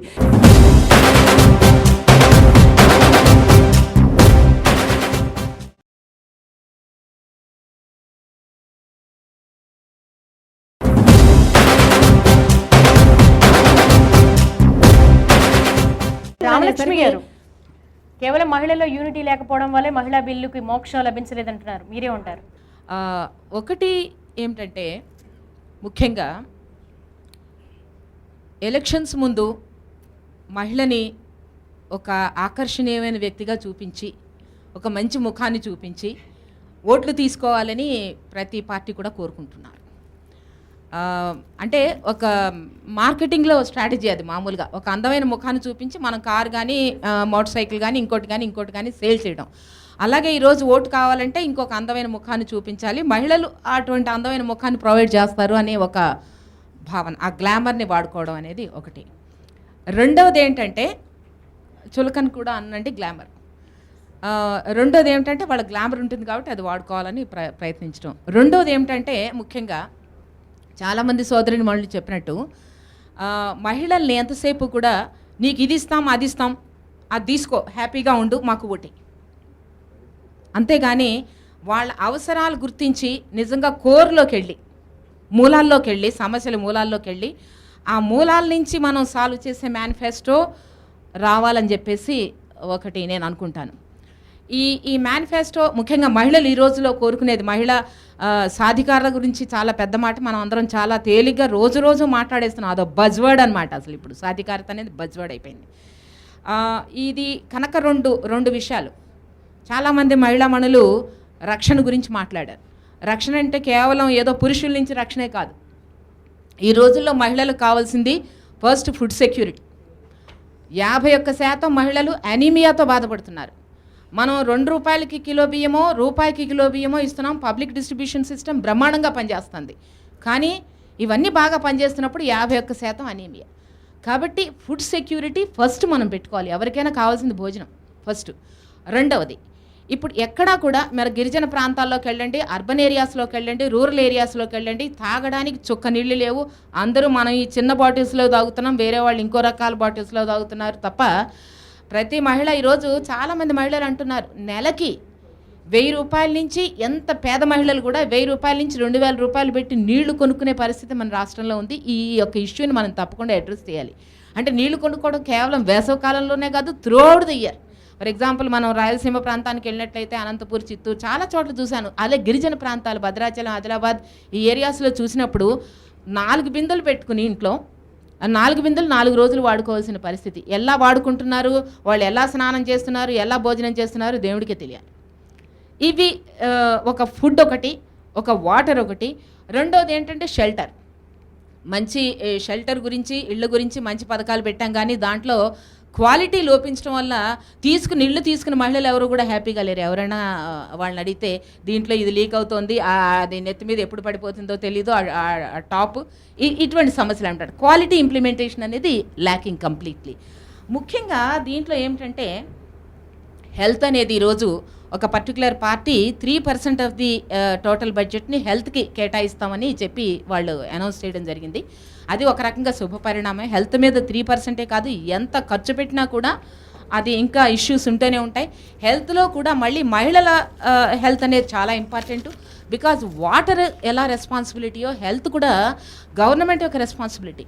ప్రైమరీ హెల్త్, ప్రాథమికంగా హెల్త్ మహిళలకి ఇవ్వాల్సిన రెస్పాన్సిబిలిటీ గవర్నమెంట్ మీద ఉంది. ఈరోజు మనం ఇన్ఫాంట్ మోర్టాలిటీ తీసుకోండి, మహిళలు ప్రసవంలో చనిపోవడం తీసుకోండి, మెటర్నిటీ మోర్టాలిటీ తీసుకోండి. మన ఆంధ్రప్రదేశ్ ఏమిటో కానీ సెల్ఫ్ హెల్ప్ గ్రూప్స్ ఉన్నాయి, డ్వాక్రా గ్రూప్స్ ఉన్నాయి, బ్రహ్మాండమైన అవేర్నెస్ ఉంది అని అంటున్నాం. కానీ కంపేర్ టు తమిళనాడు, కర్ణాటక, మహారాష్ట్ర, కేరళ, ఈ 4 రాష్ట్రాల కన్నా మనం 5వ స్థానంలోనో 6వ స్థానంలోనో ఉన్న ఇండికేటర్స్లో, ఇంకా నార్త్ ఈస్ట్లో ఉండే మేఘాలయ కన్నా కూడా వెనకాల ఉన్నాం అన్నమాట. ఇవన్నీ కూడా మనం తరిచి చూసుకుని మనం ప్రశ్నించుకోవాల్సిన ఇష్యూస్. హెల్త్ మీద తప్పకుండా maternity, prenatal, post natal care అనేది చాలా ఇంపార్టెంట్ మహిళలకి. దాని మీద ప్రాపర్గా బడ్జెట్ ఖర్చు పెట్టాలి. ఈ రోజుండే గవర్నమెంట్ హాస్పిటల్స్ని కంప్లీట్గా రీవ్యాంప్ చేసి క్వాలిటీ ఫ్రీ మెడిసిన్స్ అనేది స్కీమ్ ఇంప్లిమెంట్ చేయాల్సి ఉంది. ఇవన్నీ ఉన్నాయి కానీ ఇంప్లిమెంటేషన్ పూరు. ఇవన్నీ కూడా లూప్ హోల్స్ ప్లగ్ చేయాలండి. రెండవది మోస్ట్ ఇంపార్టెంట్ ఏమిటంటే మహిళలకి ఈరోజు ఎంప్లాయ్మెంట్ అనేది బాగా తగ్గిపోతుంది. అవకాశాలు బ్రహ్మాండంగా ఉన్నాయి కానీ మహిళలు ఎంప్లాయ్మెంట్లో చాలా వెనుకబడి ఉన్నారు. మహిళల యొక్క అన్ఎంప్లాయ్మెంట్ రూరల్ ఏరియాస్లో, ఫర్ ఎగ్జాంపుల్ అగ్రికల్చర్ తీసుకున్నట్లయితే అగ్రికల్చర్లో మహిళల యొక్క పార్టిసిపేషన్ తగ్గిపోయింది, ఎంప్లాయ్మెంట్ ఆపర్చునిటీస్ తగ్గిపోయాయి. ఉదాహరణకి చాలా వరకు కోస్టల్ ఏరియాస్లో మనం చేపల చెరువులు, రొయ్యల చెరువులు మార్చడం వల్ల ఏదైతే వాళ్ళు ప్యాడీలో ఉండే ఎంప్లాయ్మెంట్ అంతా పూర్తిగా పోయిందండి. ఆ జాబ్ ఆపర్చునిటీస్ ఇవ్వాలి, ఇన్ఫ్రాస్ట్రక్చర్ ఇవ్వాలి. ఉదాహరణకి మహిళల్ని మనం ఉద్యోగాలు చేయమంటున్నాం, 33% రిజర్వేషన్ ఇచ్చాం. ప్రతి గవర్నమెంట్ ఆఫీస్లో మహిళలు ఉన్నారు కానీ మగవాళ్ళు తాగి వస్తున్నారు. రైట్ రామలక్ష్మి గారు, మళ్ళీ మనం దీని గురించి మాట్లాడదాము. ఆర్సీ రెడ్డి గారు, బడ్జెట్లో పెద్ద ఎత్తున మహిళలకు కేటాయింపులు ఇస్తున్నారు, మహిళా రిజర్వేషన్స్ అంటున్నారు, సంక్షేమ పథకాలు అంటున్నారు, రక్షణకు అనేక చట్టాలు చేస్తున్నా అంటున్నారు. ఇవి ఎందుకు అమలు జరగడంలో వైఫల్యం చెందుతున్నాయి? పథకాలు అమలు చేసుకోవాలంటే అండి ఒత్తిడి కావాలండి. ఇప్పుడు అంబేద్కర్ గారు సమస్యల పరిష్కారానికి ఒక మార్గం చూపించారు. ఏంటంటే ఎడ్యుకేట్, ఆర్గనైజ్, అజిటేట్ అని. ఇప్పుడు మహిళలు 50% ఉన్నారు. ఈ 50% మహిళలందరూ సంఘటితం అయితే, ఒత్తిడి తెస్తే, అలానే మేమందరం ఈ విధానం అమలు చేస్తేనే ఓటేస్తామంటే ఎందుకు చేయరండి? ఇప్పుడు ఆంధ్రప్రదేశ్లో సారా నిషేధం కావాలని మహిళలు ఉద్యమం చేశారు. సారా నిషేధం వచ్చింది, మళ్ళీ దాన్ని మద్యపాన ఇతర మద్యాలను అమ్మటము, అది నీరు గార్చినారు అనుకోండి, అది వేరే విషయం. కానీ ఒత్తిడి చేసినప్పుడు సమస్యలు పరిష్కారం అవుతాయి.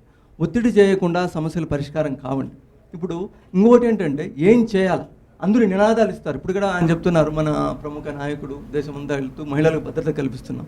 ఎవరైనా ప్రశ్నించాలి కదా, ఎలా భద్రత కల్పిస్తాం, ఏ విధానం వల్ల? ఇప్పుడు ఏంటంటే కఠినం శిక్షణ యథార్థం అవుతుంది. ఉదాహరణకు మన భారతదేశంలో మహిళలకు భౌతిక భద్రత లేకపోవడానికి కారణం ఏంటంటే మన వ్యవస్థాపరమైన లోపాలు ఉన్నాయి. ఇతర దేశాలకు మన దేశానికి పోల్చుకున్నప్పుడు ఇప్పుడు బ్రిటన్లో కానీ ఐరోపా ఖండంలో కానీ అక్కడ ఎందుకు త్వరితగతిన శిక్ష పడుతుంది, మన దేశంలో ఎందుకు పడదు? అక్కడ వ్యవస్థలు వేరున్నాయి. ఇక్కడ వ్యవస్థలు ఏంటి? మన దర్యాప్తు సంస్థలు పోలీసు వారు చేస్తారు.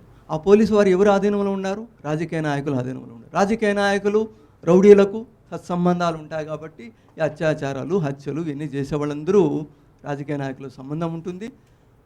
అంటే రాజకీయ నాయకులందరూ చెడ్డవారని కాదండి, ఎందుకంటే వాళ్ళు ఈ ఓటర్ ఒత్తిడి, ఆ కార్యకర్తల ఒత్తిడితో పోలీస్ స్టేషన్కి ఫోన్ చేస్తారు, ఈ మా అనుచరుడు ఇతని మీద కేసు మీరు దర్యాప్తు సక్రమంగా చేయకూడదు, సాక్ష్యాలు సేకరించకుండా చేయాలని. కావున మనం అది తెలుసుకోవాలి కదా, ఆ చైతన్యం మనకు అవసరం. కావున దానికి ఏంటి? వ్యవస్థాపరమైన మార్పు కావాలి. ఏం కావాలి? ఈ నేర దర్యాప్తు సంస్థలు రాజకీయ నాయకుల అధీనంలో ఉన్న పోలీసుల ద్వారా జరగకూడదు.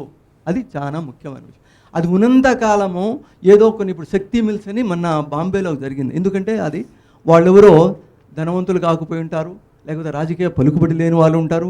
కావున 1 నెలలోనే వాళ్ళు సాక్ష్యాలు సేకరించినారు, ఛార్జ్షీట్ వేశారు, 7 మాసాల్లో శిక్ష పడింది. ఇది రికార్డ్ అండి, భారతదేశ చరిత్రలో తొలిసారిగా జరిగింది. ఎందుకు జరిగిందంటే వాళ్ళు పేదవాడు, రెండవది వాళ్లకు పలుకుబడి లేదు కాబట్టి. అది మహానగరం, బాంబే నగరం కాబట్టి అలా అదే ఇతర ప్రాంతాల్లో జరిగి ఉండేది కాదు. కావున మనకేం కావాలి? ఇతర దేశాల్లో ఉన్నట్టు స్వతంత్ర దర్యాప్తు సంస్థలు కావాలి. స్వతంత్ర దర్యాప్తు సంస్థలు అంటే ఏంటి? ఎలక్షన్ కమిషన్ లాంటి. ఎలక్షన్ కమిషన్ రాజకీయ నాయకుల ఆధీనంలో ఉండదు. ఈరోజు భారతదేశంలో ఏదైనా ఒక వ్యవస్థ సక్రమంగా పనిచేస్తుందంటే అది ఎలక్షన్ కమిషన్. ఎందుకు పనిచేస్తుంది? రాజకీయ నాయకుల ఆధీనంలో లేదు, స్వతంత్రంగా ఉంది, వాళ్ళను పదవి భద్రత ఉంది, తొలగించలేరు.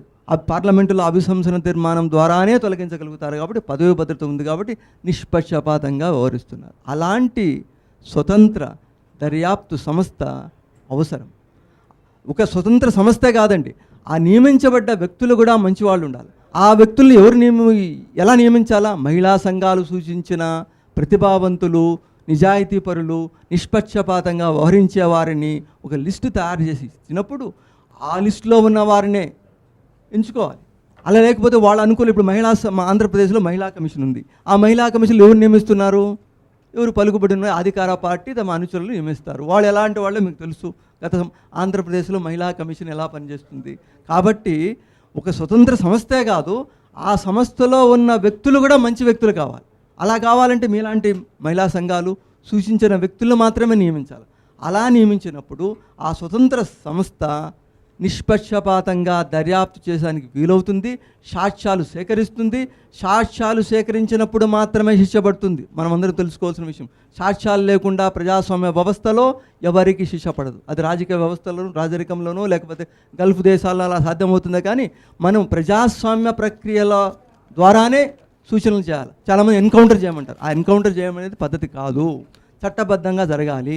ఇతర దేశాల్లో చట్టబద్ధంగా జరిగినట్టు మన దేశంలో కూడా అలాంటి వ్యవస్థ కావాలి. నేను గత 14 సంవత్సరాలుగా ఈ ప్రయత్నం స్వతంత్ర దర్యాప్తు సంస్థ కావాలి అని ప్రయత్నం చేస్తే మీరేమనుకోకపోతే మహిళా సంఘాలు కూడా, ప్రగతిశీల మహిళా సంఘాలు కూడా వాళ్ళతో చర్చించినప్పుడు చర్చిస్తామంటున్నారా కానీ దానికి మళ్ళీ ముందు పోవడం లేదనమాట. నేను ఇలాంటి నివేదికలు చాలాసార్లు ఇచ్చాను. ఇప్పుడు మీకు అందరికీ ఇచ్చున్నాను. అలాంటి చేయమని చెప్తే చర్చిస్తామంటారు మళ్ళీ ఏమీ దానికి చర్యలు తీసుకోరన్నమాట. ఇలా సంఘాలు ప్రగతిశీల సంఘాలే ఇలా ఉంటే ఇంకా మామూలు వ్యక్తులు ఎలా ఉంటారండి? అంటే ఏంటి మీరు ఎప్పుడు ఇక్కడ చర్చల్లో మాట్లాడతారు, మాకు ఇది కావాలి అది కావాలంటారు, కానీ ఎక్కడ ఒక పకడ్బందీగా ఏదైనా చేశామా? చేయలేదు. సూచనలు చేసిన నా వ్యక్తిగతంగా చెప్తున్నాను. నేను 14 సంవత్సరాలు చేస్తున్న ఎవరు నాకు సహకరించలేదు, మహిళా సంఘాలు కూడా సహకరించలేదు. ఇలా చెప్తున్న అన్ని సంఘాలు, ఐడ్వాక్ చెప్పాను, మహిళా సమాఖ్య చెప్పాను, మీరు ఈ సంఘాలకి మీ సంఘాలకు చెప్పినట్లేదు, అంతే మాకు పరిచయం లేదు. ఇతర సంఘాలకు అన్నిటి చెప్పుంటాను, కానీ ఎక్కడ కూడా సహకారం లేదు. ఒత్తిడి చేస్తామంటే రావడం లేదు. ఇలా ఒత్తిడి చేయకుండా మనం ఏం చేస్తారు? మనం మార్గం సూచించాలా, ఒత్తిడి చేయాలా? ఒత్తిడి చేస్తే తప్పకుండా సమస్య పరిష్కారం అవుతుంది. కాకుండా ఎలా ఉంటుంది? మీరు 50% ఓటర్లు ఉన్నప్పుడు, నేను అది కూడా రాశాను, 50% ఓటర్లు ఉన్నారు, మా ఓట్లు వేయమేమంటే భయపడతారు కదండి. ఇంకోటి ఏంటి? నినాదాలతో అందరినీ మభ్యపెడుతున్నారు. ఈరోజు మన నాయకుడు దేశమంతా వెళ్తున్నాడు, ఆ నాయకుడు ఏం చెప్తున్నాడు? భద్రత కలిపి. ఎవరైనా అడిగారా ఎలా భద్రత? ఆయన అన్ని నినాదాలే, ఒకటి విధానం లేదు. ఎలా కల్పిస్తావు? ఆర్థిక సాధికారత ఎలా కల్పిస్తావు? ఎవరు అడగరే? ప్రశ్నించినప్పుడే మా పరిష్కారం దొరుకుతుంది. సంఘశక్తితో సమస్యలు పరిష్కరించవచ్చు. సంఘశక్తి లేకుండా, వ్యక్తి శక్తి కాదు, సంఘాలుగా ఏర్పడాలి, ఉద్యమాలు చేయాలా, ఉద్యమాలు చేస్తే తప్పకుండా పరిష్కారం అవుతుంది. ఇంకొకటి, ఆర్థిక మన మహిళా రిజర్వేషన్ కాలేదన్న దాని మీద ఒత్తిడి ఏం చేసాం? చేయలేదు. అలానే మేము ఓట్లు వేయమంటే ఏం చేస్తారు? ఇప్పుడు అందరూ మహిళలు ఎన్నికలు మాకు రిజర్వేషన్, గత ఎన్నికలు అన్ని పార్టీలు చేశారు, 33% ఇస్తామన్నారు. మేము వేయకపోతే మేము వేయము, మేము మహిళంతా పార్టీ పెట్టుకుంటాం. వీరు ఇప్పుడు చెప్తున్నారు ముందుగా 90 రోజుల ముందు పార్టీ పెట్టాలంటే ఎన్నికల ముందు 90 రోజులు జరగాలి. ఇప్పుడు సాధ్యం కాదు. పెట్టుకొని మేము ఆ పార్టీకి ఓటేస్తామంటే ఎందుకు సాధ్యం కాదు? లక్ష్మీ పార్వతి గారు, ఆర్సి రెడ్డి గారు చెప్తున్నారు మహిళలంతా కూడా ప్రశ్నించే తత్వాన్ని అలవర్చుకోవాలి, ఒక్క తాటి మీద నిలబడాలి, అవసరమైతే ఓట్లను బాయ్కాట్ చేయాలని కూడా. నిజంగా పార్టీల పరంగా చూసుకుంటే గనక చట్టసభల్లో మహిళల ప్రాతినిధ్యం పెరగాలని మీ పార్టీ కూడా చెప్తోంది. కానీ మీ పార్టీలో టికెట్ల వ్యవహారం ఏ విధంగా ఉంది? ఒక మహిళా నేతగా మీ పార్టీ నుంచి మీకు ఎటువంటి సపోర్ట్ లభిస్తోంది? సరే, నేను ఇక్కడ పార్టీ వ్యవహారం తర్వాత మాట్లాడతాను. ముందు ఆర్సి రెడ్డి గారు చెప్పిన తర్వాత నాకు ఒక అభిప్రాయం వచ్చింది. ఎందుకంటే ప్రపంచంలోనే భారతదేశం అతిపెద్ద ప్రజాస్వామ్య దేశం, రెండో ప్రజాస్వామ్య దేశం ఇది. ఇక్కడ ప్రజాస్వామ్యం కూడా అతి విచిత్రంగా కనిపిస్తూ ఉంటుంది నాకు. ఎట్లా అంటే ఇక్కడ ఈ ప్రజాస్వామ్య వ్యవస్థలో ఓటర్లే నిర్ణేతలు. నిజానికి ఎలక్షన్స్లో వాళ్ళు నిర్ణయించినటువంటి వాళ్ళే గెలుస్తారు, గెలిచిన వాళ్ళే అధికారానికి వస్తారు, వచ్చిన వాళ్ళు మళ్ళీ ఆ ప్రజల మీద వాళ్ళ మీద అనేక రకాలైనటువంటి వేధింపులు చేస్తారు. మళ్ళీ సేమ్ ఇలా తిరుగుతూనే ఉంది ఈ సైకిల్ అనేది. నాకు అది కథ కూడా నాకు ఒకటి గుర్తొస్తూ ఉంది. ఒక వ్యాపారి కల్తీ చేస్తే కల్తీ చేసినప్పుడు ఒక ఆయన వెళ్ళి అడిగారట, ఎందుకు ఇంత కల్తీ చేస్తున్నావు అంటే, నేనేం చేయను, నాకు లైసెన్స్ ఇవ్వటానికి ఆ విజిలెన్స్ అధికారికి నేను చాలా లంచం ఇవ్వాల్సి వచ్చిందని చెప్తాడు. ఆయన దగ్గరికి వెళ్ళి, ఎందుకయ్యా నువ్వు లంచం తీసుకున్నావంటే ఆయన చెప్పాడట, నేనేం చేయను, నాకు ఈ అధికారి పోస్ట్ రావడానికి మినిస్టర్ గారికి నేను లంచం ఇవ్వాల్సి వచ్చింది అని. మినిస్టర్ గారి దగ్గరికి వెళ్ళి అడిగితే, నాకు మినిస్టర్ ఇవ్వడానికి నేను ముఖ్యమంత్రి గారికి లంచం ఇవ్వాల్సి వచ్చిందని. ముఖ్యమంత్రి దగ్గరికి వెళ్ళి అడిగితే, నాకు ముఖ్యమంత్రి పదవి నిలబెట్టడానికి ఎమ్మెల్యేలందరినీ నేను కొనుక్కోవాల్సి వచ్చిందని. ఎమ్మెల్యే దగ్గరికి వెళ్ళి అడిగితే, నేను ఎమ్మెల్యే గెలవటానికి నేను ఎన్ని ఓట్లు కొన్నా, 1,00,000 ఓట్లు కొంటే తప్ప నేను ఎమ్మెల్యే కాలేకపోయానని. చివరికి ఎవరయ్యా తప్పు అంటే, ఎవడైతే ఇలా ఇది కల్తీ జరిగిందని బాధపడ్డాడో వాడు కూడా ఆఖరికి డబ్బు తీసుకుని ఓటేసిన బాపత అనమాట.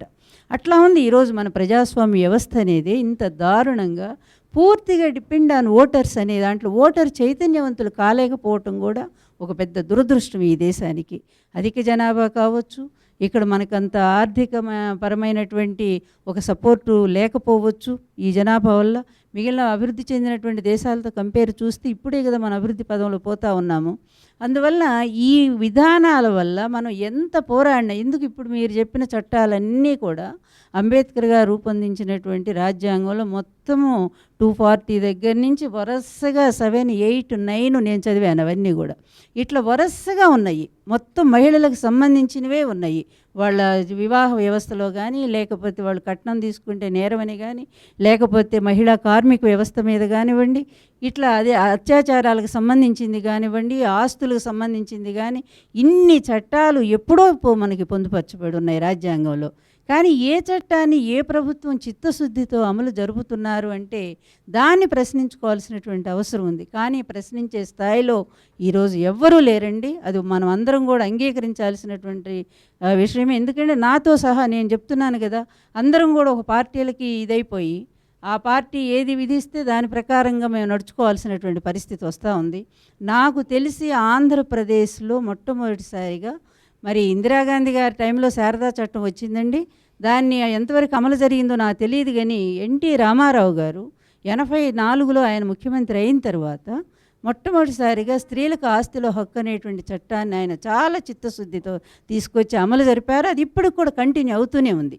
అదేవిధంగా మొట్టమొదటిసారిగా రాజ్యాంగంలో చెప్పబడినటువంటివి రిజర్వేషన్స్ లేనటువంటి పరిస్థితుల్లో కూడా 33% రిజర్వేషన్స్ అనేది ఇక్కడ మహిళలకు ఎన్నికల్లో, మండల ఎన్నికల్లో ఎన్టీ రామారావు గారు ఒక్కరే వారు కల్పించడం జరిగింది. తర్వాత ఉద్యోగాల్లో కూడా 9% రిజర్వేషన్స్ అచ్చగా మహిళలకి కల్పించడం జరిగింది. ఇంకా మహిళా యూనివర్సిటీలు తర్వాత ఇట్లాంటివి చూస్తే మహిళల పట్ల సానుకూలంగా స్పందించినటువంటి నాయకుడు నాకు ఎన్టీ రామారావు గారు కనిపిస్తారు. అంతేకాదు మద్యపాన నిషేధ విషయంలో కూడా ఆయన ఎంత 3,125 కోట్లు అధిక భారం ప్రభుత్వ ఖజానా మీద పడుతుంటే దాన్ని భరించడానికి కూడా సిద్ధపడి దాదాపు 1,350 కోట్ల భారాన్ని ప్రభుత్వం భరించి మహిళల కంటే నాకు ఈ భారం ఎక్కువ కాదు అని చెప్పి మరి సంపూర్ణ మద్యపాన నిషేధాన్ని తీసుకొస్తే తర్వాత వచ్చినటువంటి ప్రభుత్వం 6 నెలలు తిరగకుండానే ఎత్తేయటమే కాకుండా 1,00,000 బెల్ట్ షాపులకు వాళ్ళు ఆస్కారం కల్పించారు. వాళ్ళే మళ్ళీ ఈరోజు ఒక కొత్త మేనిఫెస్టో తయారు చేసుకొని తీసుకొస్తున్నారు. ఇంకా మా పార్టీ అనేది అధికారానికి రాలా, అందువల్ల దాని గురించి మనం అసలు ప్రశ్నించడానికి ఇక్కడ అవకాశమే లేదు. నేను చెప్తున్నాను, మీ పార్టీలో సంబంధించి టికెట్ల వ్యవహారం చూసుకుంటే కనుక మహిళా నేతలకి ఎట్లాంటి సపోర్ట్ లభిస్తోందంటారు? నా పరంగా నేను అసలు టికెట్ వద్దన్నానండి. ఎందుకంటే నా ఆర్థిక పరిస్థితిని భరించే నేను ఈరోజు మారినటువంటి రాజకీయ వ్యవస్థలో మరి పూర్తిగా ఒక నియోజకవర్గం గెలవాలంటే ఎంత శాతం డబ్బులు ఉండాలో అందరికీ తెలిసినటువంటి విషయమే. ఇక్కడ మంచివాళ్ళో లేకపోతే మరొకళ్ళో సమర్థులో వీళ్ళే అధిక మరి శాసనసభకు రావాలో అనే విషయాలన్నీ పక్కన పెడితే ఎవరు ఈ డబ్బుని ఎదుర్కొని గెలవాలి. ఎందుకంటే అది ఎవరికైనా ఓ పోరాటమే అయిపోయింది. నేను దాన్ని ఒకళ్ళని తప్పు పట్టట్లేదు. పార్టీలన్నీ కూడా ఈ పరుగు పందెంలో తప్పనిసరిగా డబ్బుంటేనే గెలుస్తాము అనేటువంటి విధానంలో ఈరోజు రాజకీయ వ్యవస్థ నడుస్తూ ఉంది. కనుక నాలాంటి వాళ్ళందరూ కూడా మేము చేతులు ఎత్తేసాం. నిజంగా కూడా మేము డబ్బు పెట్టలేం కనుక మేము నిలబడలేము. అందువల్ల పార్టీ ప్రచారం చేస్తాం, మా దారిని మేము ఉంటాము. అంటే టికెట్ కావాలంటే డబ్బు పెట్టాలంటారా?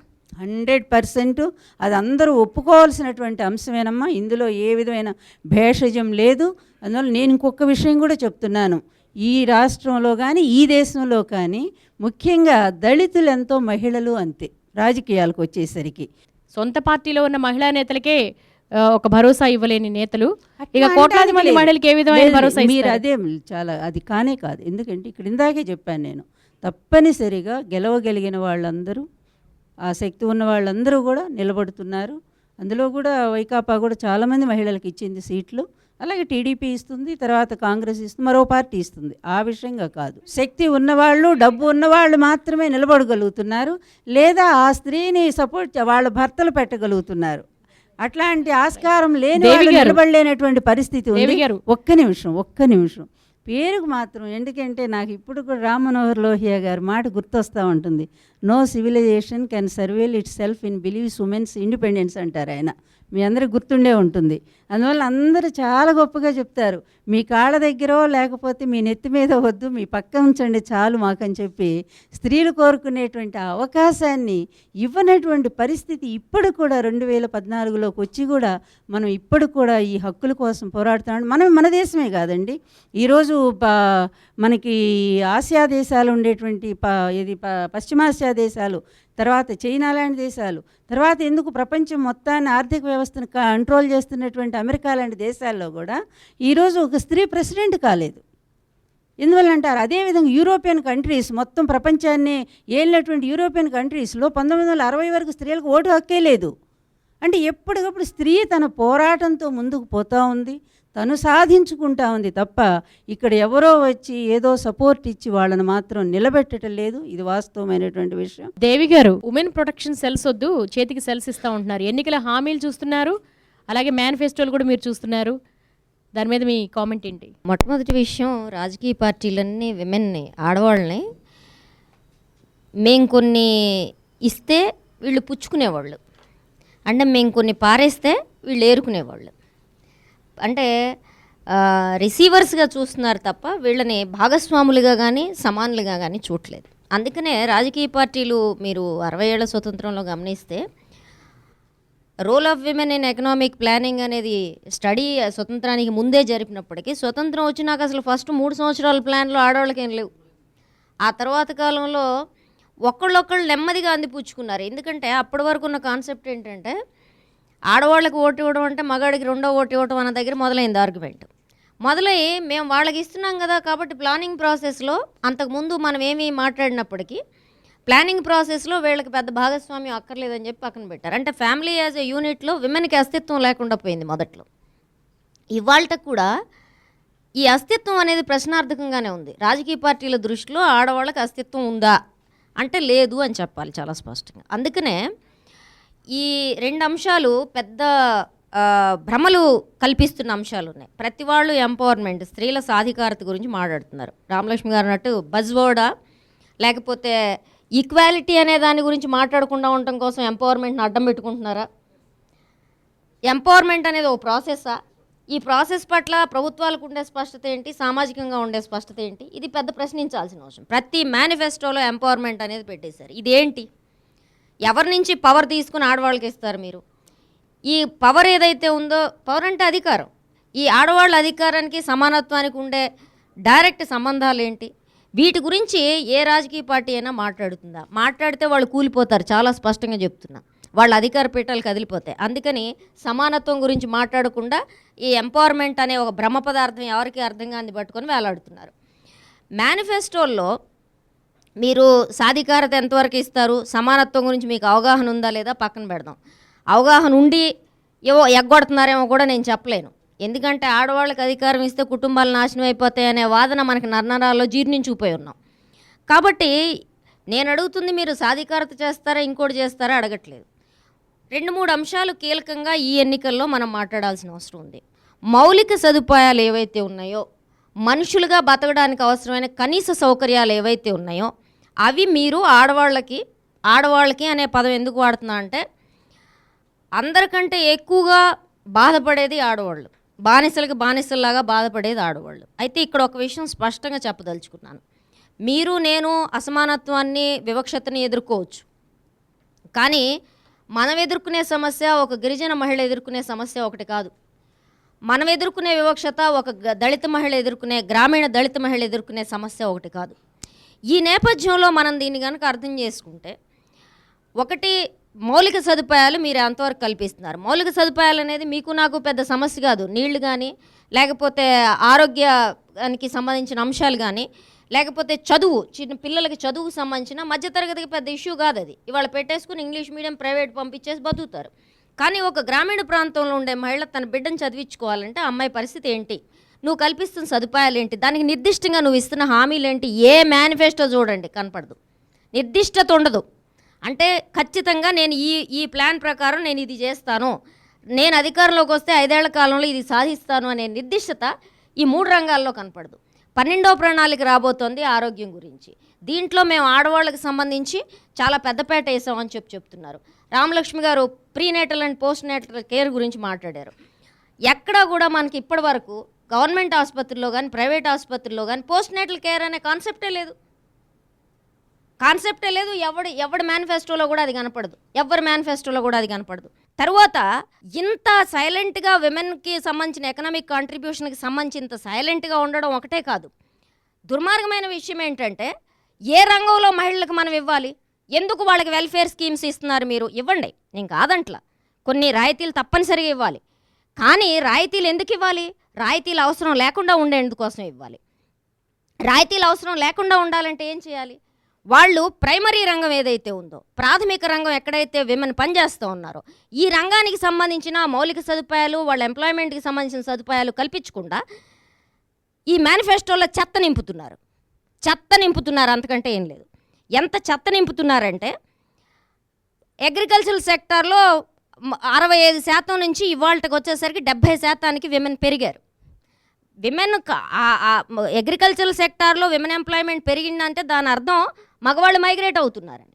అదే సందర్భంలో గ్రామీణ ప్రాంతాల్లో ఎంప్లాయ్మెంటు ఇవాళ 26% పడిపోయింది ఈ సంవత్సరం లెక్కలు. అర్బన్ ఏరియాస్కి వచ్చేసరికి అది 14% పడిపోయింది. అంటే అసలు ఎంప్లాయ్మెంటే లేదు. రెండో వైపున అత్యంత దుర్మార్గమైన కాంట్రాక్ట్, క్యాజువల్, లేబర్ ఇంటెన్సివ్ వర్క్స్లో ఆడవాళ్ళు ఉంటున్నారు. దీనికి సంబంధించి ఏ మేనిఫెస్టో మాట్లాడదు. ఇవన్నీ మౌలిక అంశాల గురించి మాట్లాడకుండా, ఎంప్లాయ్మెంట్ గురించి మాట్లాడకుండా ఏ రకంగా మీరు ఆడవాళ్ళకి భద్రత కల్పిస్తారు? కాబట్టి చెప్పొచ్చేది ఏంటంటే, తర్వాత ఇంకోటి మాట్లాడారు, అసలు ఈ ప్రజాస్వామ్యంలో ఎవరైతే ఆర్థికంగాను, వనరుల పరంగాను, సామాజికంగాను వెనకబడి ఉంటారో, అందులో ముఖ్యంగా మహిళలు వెనకబడి ఉంటారో, వీళ్ళకి సంబంధించి ముందుకు తీసుకురావడానికి, వాళ్ళని ఇంతో అంతో స్వాంతన కల్పించడానికి చేయాల్సిన మౌలికమైన అంశాలేంటి అనే దాని మీద చర్చ జరపకుండా, ప్రజాస్వామ్యం అనేది ఎవరికి అవసరం అనేది అంటే ఎవరైతే అణగారిన వర్గాలు ఉంటారో, వాళ్ళు మహిళలు కావచ్చు, దళితులు కావచ్చు, గిరిజనులు కావచ్చు, ఎవరైతే అత్యంత అణగారిన వర్గాలు ఉంటారో వాళ్ళకి ప్రజాస్వామ్యం అవసరం. ఈ ప్రజాస్వామ్యంలో 2 పార్టీలు కాదు, 26 పార్టీలు కాదు, 56 పార్టీలు ఉండాలి. ఎన్ని పార్టీలు ఎక్కువగా ఉంటే అన్ని రకాల అభిప్రాయాలు చర్చలోకి రావాలి, డెమోక్రటిక్ చర్చలోకి అన్ని రకాల అభిప్రాయాలు వెళ్ళాలి, అన్ని రకాల అంశాల్లో మహిళలు ముందుండాలి. It's a democratic process. So మనం మాట్లాడేటప్పుడు డెమోక్రసీ ఎవరికి అవసరం, డెమోక్రటిక్ రైట్స్ ఎవరికి అవసరం, డెమోక్రటిక్ రైట్స్కిను ఎకనామిక్ సోషల్ రైట్స్కి ఉండే సంబంధం ఏంటి, వీటి గురించి మాట్లాడకుండా మేనిఫెస్టోలు, మహిళలకు సంబంధించిన పై వ్యవహారాలు, ప్యాచ్ వర్క్లు మానేయాలా? అది మానేయడం చేత కాకపోతే మహిళల ఇష్యూస్ ఎత్తిపారేయండి మీ మేనిఫెస్టోల్లోంచి.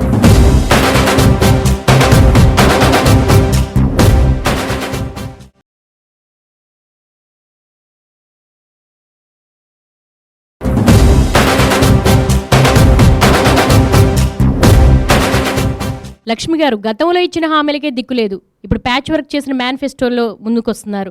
ఏ మొహం పెట్టుకొని ఇంకా మహిళలు ఓట్లు అడుగుతారు వీళ్ళు? నిజం చెప్పాలంటే 1930స్లోనే మహిళల హక్కులు, మహిళా రిజర్వేషన్ల గురించి చర్చ జరిగింది, రాజ్యాంగ పరిషత్తులు కూడా జరిగింది. ఎస్సీ ఎస్టీలకు ఏ విధమైన రిజర్వేషన్ ఉందో అదే విధమైనటువంటి రిజర్వేషన్ మహిళలకు కూడా ఉండాలనేటువంటి అంశం లేవనెత్తినప్పుడు అప్పుడున్నటువంటి మహిళలు, ఎందుకంటే భారతదేశంలో మహిళలందరూ ఒకటి కాదు, కులపరంగా, వర్గపరంగా, ఆర్థిక పరంగా అన్ని రకాలుగా వివిధ అంచెల్లో ఉన్నటువంటి మహిళలు. ఆనాడు ఉన్నటువంటి మహిళలు ఎవరు అంటే అగ్రకులాలకు చెందిన వాళ్ళు, పట్టణాల్లో ఉన్నవాళ్ళు, ఉన్నత విద్యను అభ్యసించినటువంటి వాళ్ళు ఏమన్నారంటే మేము పురుషులతో సమానం, మాకు రిజర్వేషన్ అవసరం లేదు అనేటువంటి అంశాన్ని లేవనెత్తారు. ఆనాటి ముత్తు లక్ష్మిరెడ్డి కానీ, అరుణ ఆసఫ్ అలీ కానీ, సరోజినీ నాయుడు కానీ వీళ్ళందరూ కూడా. అయితే భారత ప్రభుత్వం 1950 దశాబ్దాన్ని మనం పరిశీలించినట్లయితే ప్రారంభంలో మహిళా సంక్షేమం అనే అంశాన్ని వివిధ శాఖల కింద కమ్యూనిటీ డెవలప్మెంట్ కింద ఇచ్చి విమెన్ వెల్ఫేర్ అనేది ఒక పబ్లిక్ పాలసీ చెప్పారు. ఏంటి విమెన్ వెల్ఫేర్ అంటే చిన్న కుటుంబం, చింతలేని కుటుంబం, 2 లేదా 3 పిల్లలు, అదే కుటుంబ సంక్షేమం అన్నారు. కానీ కాలక్రమంలో పరిశీలించినట్లయితే 1975 పరిస్థితి మనం ఆలోచించినట్లయితే మనకి 74లో వీణా మజుందార్ నాయకత్వంలో ఒక కమిటీ వేశారు. ఆ కమిటీ భారతదేశంలో స్త్రీల యొక్క స్థితిగతులు, ఆర్థిక, సామాజిక, రాజకీయ, సాంస్కృతిక, మతపరమైన స్థితిగతుల గురించి చర్చించి ఆ సమాచారాన్ని సేకరించి టువర్డ్స్ ఈక్వాలిటీ అనేటువంటి రిపోర్ట్ని సబ్మిట్ చేసింది. ఆ రిపోర్ట్లో ఏం చెప్పిందంటే భారతదేశంలో మహిళలు ద్వితీయ, తృతీయ శ్రేణి మహిళలుగా ట్రీట్ చేయబడుతున్నారు. అంటే ద్వితీయ శ్రేణి మహిళలుగా ఉన్నారు కాబట్టి, పౌరులుగా ఉన్నారు కనుక వీళ్ళకు కనీసం ఒక 15 సంవత్సరాలు వీళ్ళకి స్థానిక సంస్థల నుంచి రిజర్వేషన్ అనేది స్టార్ట్ చేయాలి అనేటువంటి ప్రతిపాదన చేశారు. కానీ దీన్ని భారత ప్రభుత్వం పట్టించుకోలేదు. 75లో అంతర్జాతీయంగా యుఎన్ఓ అంతర్జాతీయ మహిళా సంవత్సరాన్ని 76 నుంచి 85 మహిళా దశాబ్దిని ప్రకటించిన తర్వాత 75లో మెక్సికో, 80లో కోపెన్హాగన్, 85లో నైరోబి, 95లో బీజింగ్ అంతర్జాతీయ మహిళా శిఖరాగ్ర సమావేశాలు జరిగి మహిళల యొక్క స్థితిగతుల గురించి చర్చలు జరిగాయి. అయితే 78 తర్వాత ఏం వచ్చిందంటే మహిళలు స్వచ్ఛందంగా గ్రూపులుగా వచ్చారు. అప్పటి వరకు మహిళలు ఎట్లున్నారంటే భారతదేశంలో రాజకీయ పార్టీ ముందు విభాగాలుగా, మహిళా విభాగాలుగా ఉండి పార్టీ నాయకుడు ఏదైతే అజెండా తయారు చేస్తాడో వాటిని వీళ్ళు అమలు పరిచేవాళ్ళు మాత్రమే. ఈ రోజు వరకు కూడా చాలా వరకు పొలిటికల్ పార్టీస్లో అదే జరుగుతుంది. పొలిటికల్ పార్టీస్లో ఉన్నటువంటి మహిళలు వాళ్ళు గళమెత్తడం లేదు, వాళ్ళ హక్కుల కోసం పోరాటం చేయడం లేదు. వీళ్ళు ఎంతసేపటికి కూడా ఆ పార్టీ నాయకుల గెలుపు కోసం వీళ్ళు ఇల్లులు తిరిగి బొట్లు పెట్టి లేకపోతే మా నాయకుల్ని గెలిపించమంటున్నారు. ఇప్పుడే కొంతమంది చెప్పారు మా దగ్గర డబ్బు లేదు కాబట్టి మేము సీట్ అడగడం లేదు అని, మా పార్టీ వాళ్ళు ఇవ్వడం లేదని. అది కాదు. ఇక్కడ నిజంగా ప్రజాస్వామ్యం అంటే ప్రజల చేత ప్రజల కొరకు అన్నప్పుడు ప్రజలంటే స్త్రీలు, పురుషులు. మరి సగం మంది మాత్రమే అధికారంలో ఉంటే మరి సగం మంది లేకపోతే అది ప్రజాస్వామ్యమా? ప్రపంచంలో అతిపెద్ద ప్రజాస్వామ్యం భారతదేశ ప్రజాస్వామ్యం, నంబర్ 1 ప్రజాస్వామ్యం. అటువంటప్పుడు స్త్రీలకు కూడా సమానమైనటువంటి రాజకీయ భాగస్వామ్యం ఉండాలి. అంటే పార్టీల్లో ఉండాలి. గ్రామ స్థాయి నుండి కేంద్ర స్థాయి వరకు వివిధ సంఘాల్లో, వివిధ స్థాయి కమిటీల్లో ఉండాలి. ఈనాడు టికెట్లు అలాట్ చేసే కమిటీల్లో మహిళలు లేరు. పార్టీలో వీళ్ళు అడగడం లేదు, వీళ్ళు గళమెత్తడం లేదు, ప్రశ్నించడం లేదు, సవాల్ చేయడం లేదు, మాకెందుకు ఇవ్వడం అని క్వశ్చన్ చేయడం లేదు. ఇవ్వడం లేదు కదా, మా దగ్గర డబ్బు లేదని సర్ది పెట్టుకుంటున్నారు. కానీ ఎలక్షన్ కమిషన్ ఏం చెప్పింది? ఇంత డబ్బే ఖర్చు పెట్టాలి, ఒక ఎమ్మెల్యేకి ఇంత ఖర్చు పెట్టాలి, ఎంపీకి ఇంత ఖర్చు పెట్టాలి అని చెప్తున్నారు. అయితే ఇక్కడ ప్రతి పార్టీ కూడా తమ పార్టీ తరఫున మహిళల్ని నిలబెట్టినప్పుడు వాళ్ళకి అయ్యే ఖర్చుని పార్టీ భరించాలి. ఆ విధంగా వచ్చినప్పుడు మహిళలకి కొంత ఇస్తారు. అయితే ఇక్కడ ఎప్పుడైతే మహిళా సంఘాలు భారతదేశ వ్యాప్తంగా 75 తర్వాత ఉద్యమాన్ని కొనసాగించి డిమాండ్ చేశాయో వెల్ఫేర్, సంక్షేమం నుండి అభివృద్ధి అన్నారు. మహిళా అభివృద్ధి అంటే సంక్షేమ పథకాలు అనేవి ఈరోజు ఉన్నటువంటి దీపం పథకం కానీ, ఇందిరా ఆవాస్ యోజన కానీ, క్రాంతి పథకం కానీ ఏదైనా సరే కేవలము మహిళలని ప్రలోభపెట్టి వాళ్ళ వైపు తిప్పుకోవడం, ఓటు బ్యాంకుగా ఉపయోగించుకోవడమే. కానీ నిజంగా మహిళా సాధికారత ఎప్పుడు సాధ్యమవుతుందంటే అభివృద్ధి ప్రక్రియలో మహిళల భాగస్వామ్యం ఉన్నప్పుడు మాత్రమే ఇది సాధ్యమవుతుంది. 1985 నైరోబీలో మొదటిసారిగా మహిళా సాధికారిత అనేటువంటి భావన వచ్చింది. ఈ మహిళా సాధికారిత అంటే ఏంటి అంటే ఇక్కడ ఎంపవర్ అనే 2 పదాలు, ఈఎం అనే పదాన్ని గ్రీక్ అండ్ లాటిన్ వర్డ్ నుండి తీసుకున్నారు. In or within. Power అంటే గివింగ్ పవర్ టు, అంటే power within the people అని అర్థం. ప్రజలలో అధికారం ఉంది అనేది. 1991 తర్వాత ఇక్కడ మహిళా సాధికారిత అనే ఒకటి దాన్ని తీసుకొచ్చారు. అయితే ప్రపంచ దేశాలను మనం పరిశీలించినప్పుడు మనం నైరోబీలో సంతకం పెట్టాము. బీజింగ్ 95లో కూడా మేము మా భారతదేశంలో విధానం రూపొందిస్తాం. మహిళా రిజర్వేషను ఏంటి, ఆర్థిక, సామాజిక, రాజకీయ రంగాలలో మహిళలకు మేము 1/3 రిజర్వేషన్ ఇస్తామని అన్నారు. నిజానికి మహిళలు 50% ఉన్నారు. ఓటర్లలో మొత్తం భారతదేశంలో 7 రాష్ట్రాల్లో ఎక్కువ ఉన్నారు. మన ఆంధ్రప్రదేశ్లో కూడా 7 జిల్లాల్లో మహిళా ఓటర్లు అధికంగా ఉన్నారు. మరి ఇటువంటి పరిస్థితుల్లో మహిళలకు సాధికారత ఇవ్వాలి అంటే రాజకీయంగా వీళ్ళు ఎదగాలి. ఎదగాలంటే ఏం చేయాలి, ఏ విధంగా ఉండాలి, అనే దాన్ని మహిళా ఉద్యమం భారతదేశంలో ప్రభుత్వాన్ని నిలదీసింది, డిమాండ్ చేసింది. అంతర్జాతీయంగా యుఎన్ఓ కూడా ప్రతిపాదనలో తీర్మానంలో సంతకం పెట్టడం కనుక మీరు తప్పనిసరిగా రిజర్వేషన్ పాలసీని అమలుపరచమన్నారు. ప్రతి రాజకీయ పార్టీ కూడా తమ మేనిఫెస్టోలో మహిళలకు మేము ముందు 30% ఉన్నారు, ఈరోజు 33% రిజర్వేషన్ కల్పిస్తామని మేనిఫెస్టోలో పెట్టారు. అయితే 96 నుంచి ఈ రోజు వరకు చూస్తే దాదాపుగా 18 సంవత్సరాలు నిండడానికి వచ్చింది, కానీ ఏ రాజకీయ పార్టీ కూడా మహిళా రిజర్వేషన్లని మేనిఫెస్టోలో పెట్టిందని ఇంతవరకు అమలుపరచలేదు. మన ఆంధ్రప్రదేశ్ని తీసుకున్నట్లయితే 99 వరకు ఇది 5% తక్కువ ఇచ్చారు. అంటే 195 మంది పురుషులకు టికెట్లు ఇస్తే 4 నుంచి 4.5% మాత్రమే మహిళలకు టికెట్లు ఇచ్చారు. 2004లో మొదటిసారిగా 9.3 కాంగ్రెస్ ఇచ్చింది, 18% టీడీపీ అన్నారు. అంటే ఇక్కడ ఏం జరిగిందంటే ఎక్కడైతే పార్టీ బలహీనంగా ఉందో ఆ నియోజకవర్గాల్లో మహిళలకు ఇచ్చారు, అంతిమంగా మహిళలందరూ ఓడిపోయారు. కనుక రాజకీయ పార్టీ నాయకుడు, ప్రతి రాజకీయ పార్టీలో పురుషాధిక్యత ఉంది. రాజకీయ పార్టీలు ఎప్పుడు కూడా మహిళలని ఓటు బ్యాంకులనే చూస్తున్నారు, వాళ్ళకి గెలుపు తీసుకురావాల్సిన అవకాశంగా పార్టీలో ఉన్నారు. లక్ష్మీ పార్వతి గారు, ఓటు అంటే చేయడం లేదు. వారసులంటే నాయకులే, వారసులు మాత్రమే నాయకులుగా ఉండాలి అనే సంస్కృతి బాగా పెరిగిపోయింది. అంటే సామాన్య మహిళలు కానీ సామాన్యులు కానీ రాజకీయాల్లోకి రాకూడదా, రానివ్వరా? ఇప్పుడు ఒక పవర్ఫుల్ లీడర్ వచ్చినప్పుడు, ఫర్ ఎగ్జాంపుల్ నెహ్రూ గారు తర్వాత నెహ్రూ గారి అమ్మాయి ఇందిరాగాంధీ గారిని ప్రజలు యాక్సెప్ట్ చేశారు. ఆమె దాదాపు 16 సంవత్సరాలు ప్రధానమంత్రిగా చేశారు. ఆమె చనిపోయిన వెంటనే కాంగ్రెస్ పార్టీ అతిపెద్ద పార్టీ, ఆ పార్టీలో ఎవరినైనా తీసుకొచ్చి ప్రైమ్ మినిస్టర్ని చేయొచ్చు. కానీ ఎక్కడో ఉన్నటువంటి, తనకి ఏ ఇంట్రెస్ట్ లేనటువంటి, రాజకీయం అంటే సరిపడినటువంటి రాజీవ్ గాంధీ గారిని తీసుకొచ్చి బ్రతిమిలాడి, పైలట్గా ఉన్నటువంటి రాజీవ్ గాంధీ గారిని తీసుకొచ్చి బ్రతిమిలాడి మరి ప్రైమ్ మినిస్టర్ చేశారు. అంటే ఎందుకని అక్కడ అట్లాంటి కల్చర్ వచ్చింది అంటే, ప్రజలు వాళ్ళ వంశంలో వాళ్ళైతేనే ఆ పార్టీ నిలబడుతుంది, మళ్ళీ ఇది అధికారానికి రాగలుగుతుంది అనేటువంటి ఒక నమ్మకము నాయకుల్లో ఉండబెట్టి, పార్టీల్లో ఉండబెట్టి తీసుకొస్తూ ఉన్నారు. అదేవిధంగా వీక్ పర్సన్స్ కూడా ఉన్నారు. ఇప్పుడు తండ్రి పవర్ఫుల్ అయితే కొడుకు పవర్ఫుల్గా ఉండాలని లేదు, లేనటువంటి వాళ్ళు ఊరికినే పోతూ ఉన్నారు. అది సేమ్ మనకు సినిమాకు కూడా వర్తిస్తుంది. సినిమాలో చాలా బాగా యాక్ట్ చేసినటువంటి వాళ్ళ కొడుకు కూడా అంతే యాక్టర్ అవ్వాలని ఏమి లేదు, అది బలవంతంగా రుద్దినా కూడా వాళ్ళు పోతున్నారు. అందువలన ప్రజలు యాక్సెప్ట్ చేయగలిగినటువంటి ఆ లీడర్ క్వాలిటీస్ అనేది కొన్ని వాళ్ళల్లో ఉన్నప్పుడు మాత్రమే వాళ్ళు సక్సెస్ కాగలుగుతున్నారు. నిజంగా ఇందాకే మనం చెప్పుకున్నామే, పూర్తిగా ఈరోజు మరి భ్రష్టు పెట్టిపోయినటువంటి ఈ రాజకీయ వ్యవస్థ, కేవలం డబ్బు మీదే నడుస్తున్నటువంటి ఈ వ్యవస్థని నిర్మూలన చేయటానికి మహిళలు ఎంతమంది మనం దాన్ని నడుంగట్టి ముందుకు వెళ్ళగలుగుతున్నామంటే, ఎవరికి వాళ్ళు క్వశ్చన్ వేసుకోవాల్సినటువంటి అవసరం ఉంది. ఎవరికి వాళ్ళు ఇక్కడ మాట్లాడతాము, ఇంటికి వెళ్ళగానే దీన్ని వదిలేస్తున్నాము, ఆ తర్వాత ఎవరికి గుర్తు కూడా ఉండదన్నమాట. అందువల్ల ఎన్నాళ్ళు మనం ఈ తిరుగుబాటో లేకపోతే ఉద్యమ బాటో పట్టకపోతే ఎప్పటికీ ఇది మాత్రం ఈ ప్రయత్నం అనేది ఫలించని విషయంగానే మనం తీసుకోవాలి.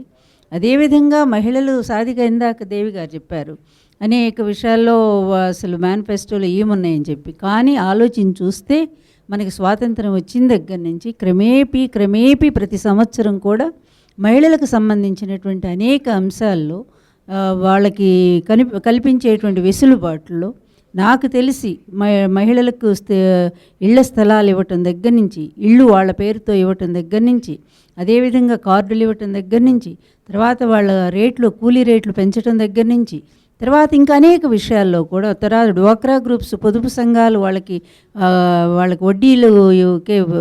వడ్డీ లేనటువంటి రుణాలు ఇవ్వటం దగ్గర నుంచి బ్యాంకులు, ఈ విధంగా మహిళలకు ఒక సపోర్ట్ అనేది పెరుగుతూనే వస్తూనే ఉంది.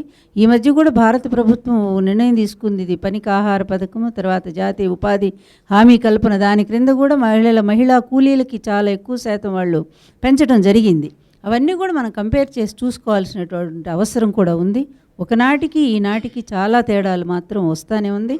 అందువలన పేదరికం పూర్తిగా పోయిందని చెప్పలేం, కానీ ఈరోజు భారతదేశ పరిస్థితి చూస్తే చాలా వరకు పేదరికం అనేది పారద్రోలటానికి ఒక ప్రయత్నం జరుగుతుందనేది మనం దాన్ని కూడా గమనించాల్సినటువంటి అవసరం ఉందని నేను అనుకుంటున్నాను. వనిత మేనిఫెస్టో రౌండ్ టేబుల్ సమావేశంలో పాల్గొనడానికి విచ్చేశారు మాజీ ఎమ్మెల్సీ గంగాభవాని గారు. నమస్తే అండి.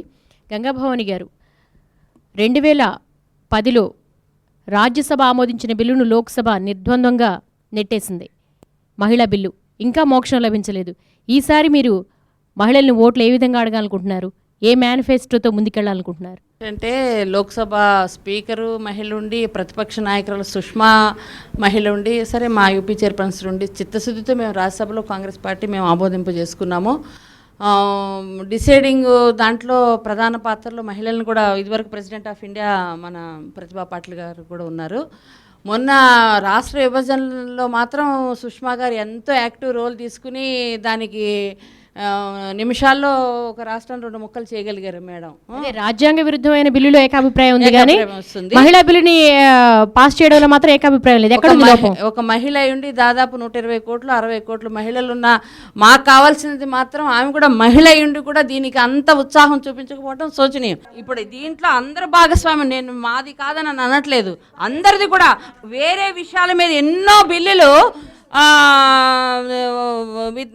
డిస్కషన్ లేకన్నా ఏకాభిప్రాయంతో అన్ని పార్టీలు కూడా కలిసిపోయి కూడా బిల్లులు చేసేసుకుంటారు. అంటే మీకు లాభించే బిల్లుల విషయంలో వర్తించని సూత్రం కేవలం రాజ్యాంగ విరుద్ధమైన బిల్లుల్లో మాత్రం మీరు చేయగలరు. ఈ బిల్లు రాకపోవడం మాకు కూడా శోచనీయం ఉంది, అధికార పార్టీలో ఉన్నా కూడా నాకు శోచనీయం ఉంది.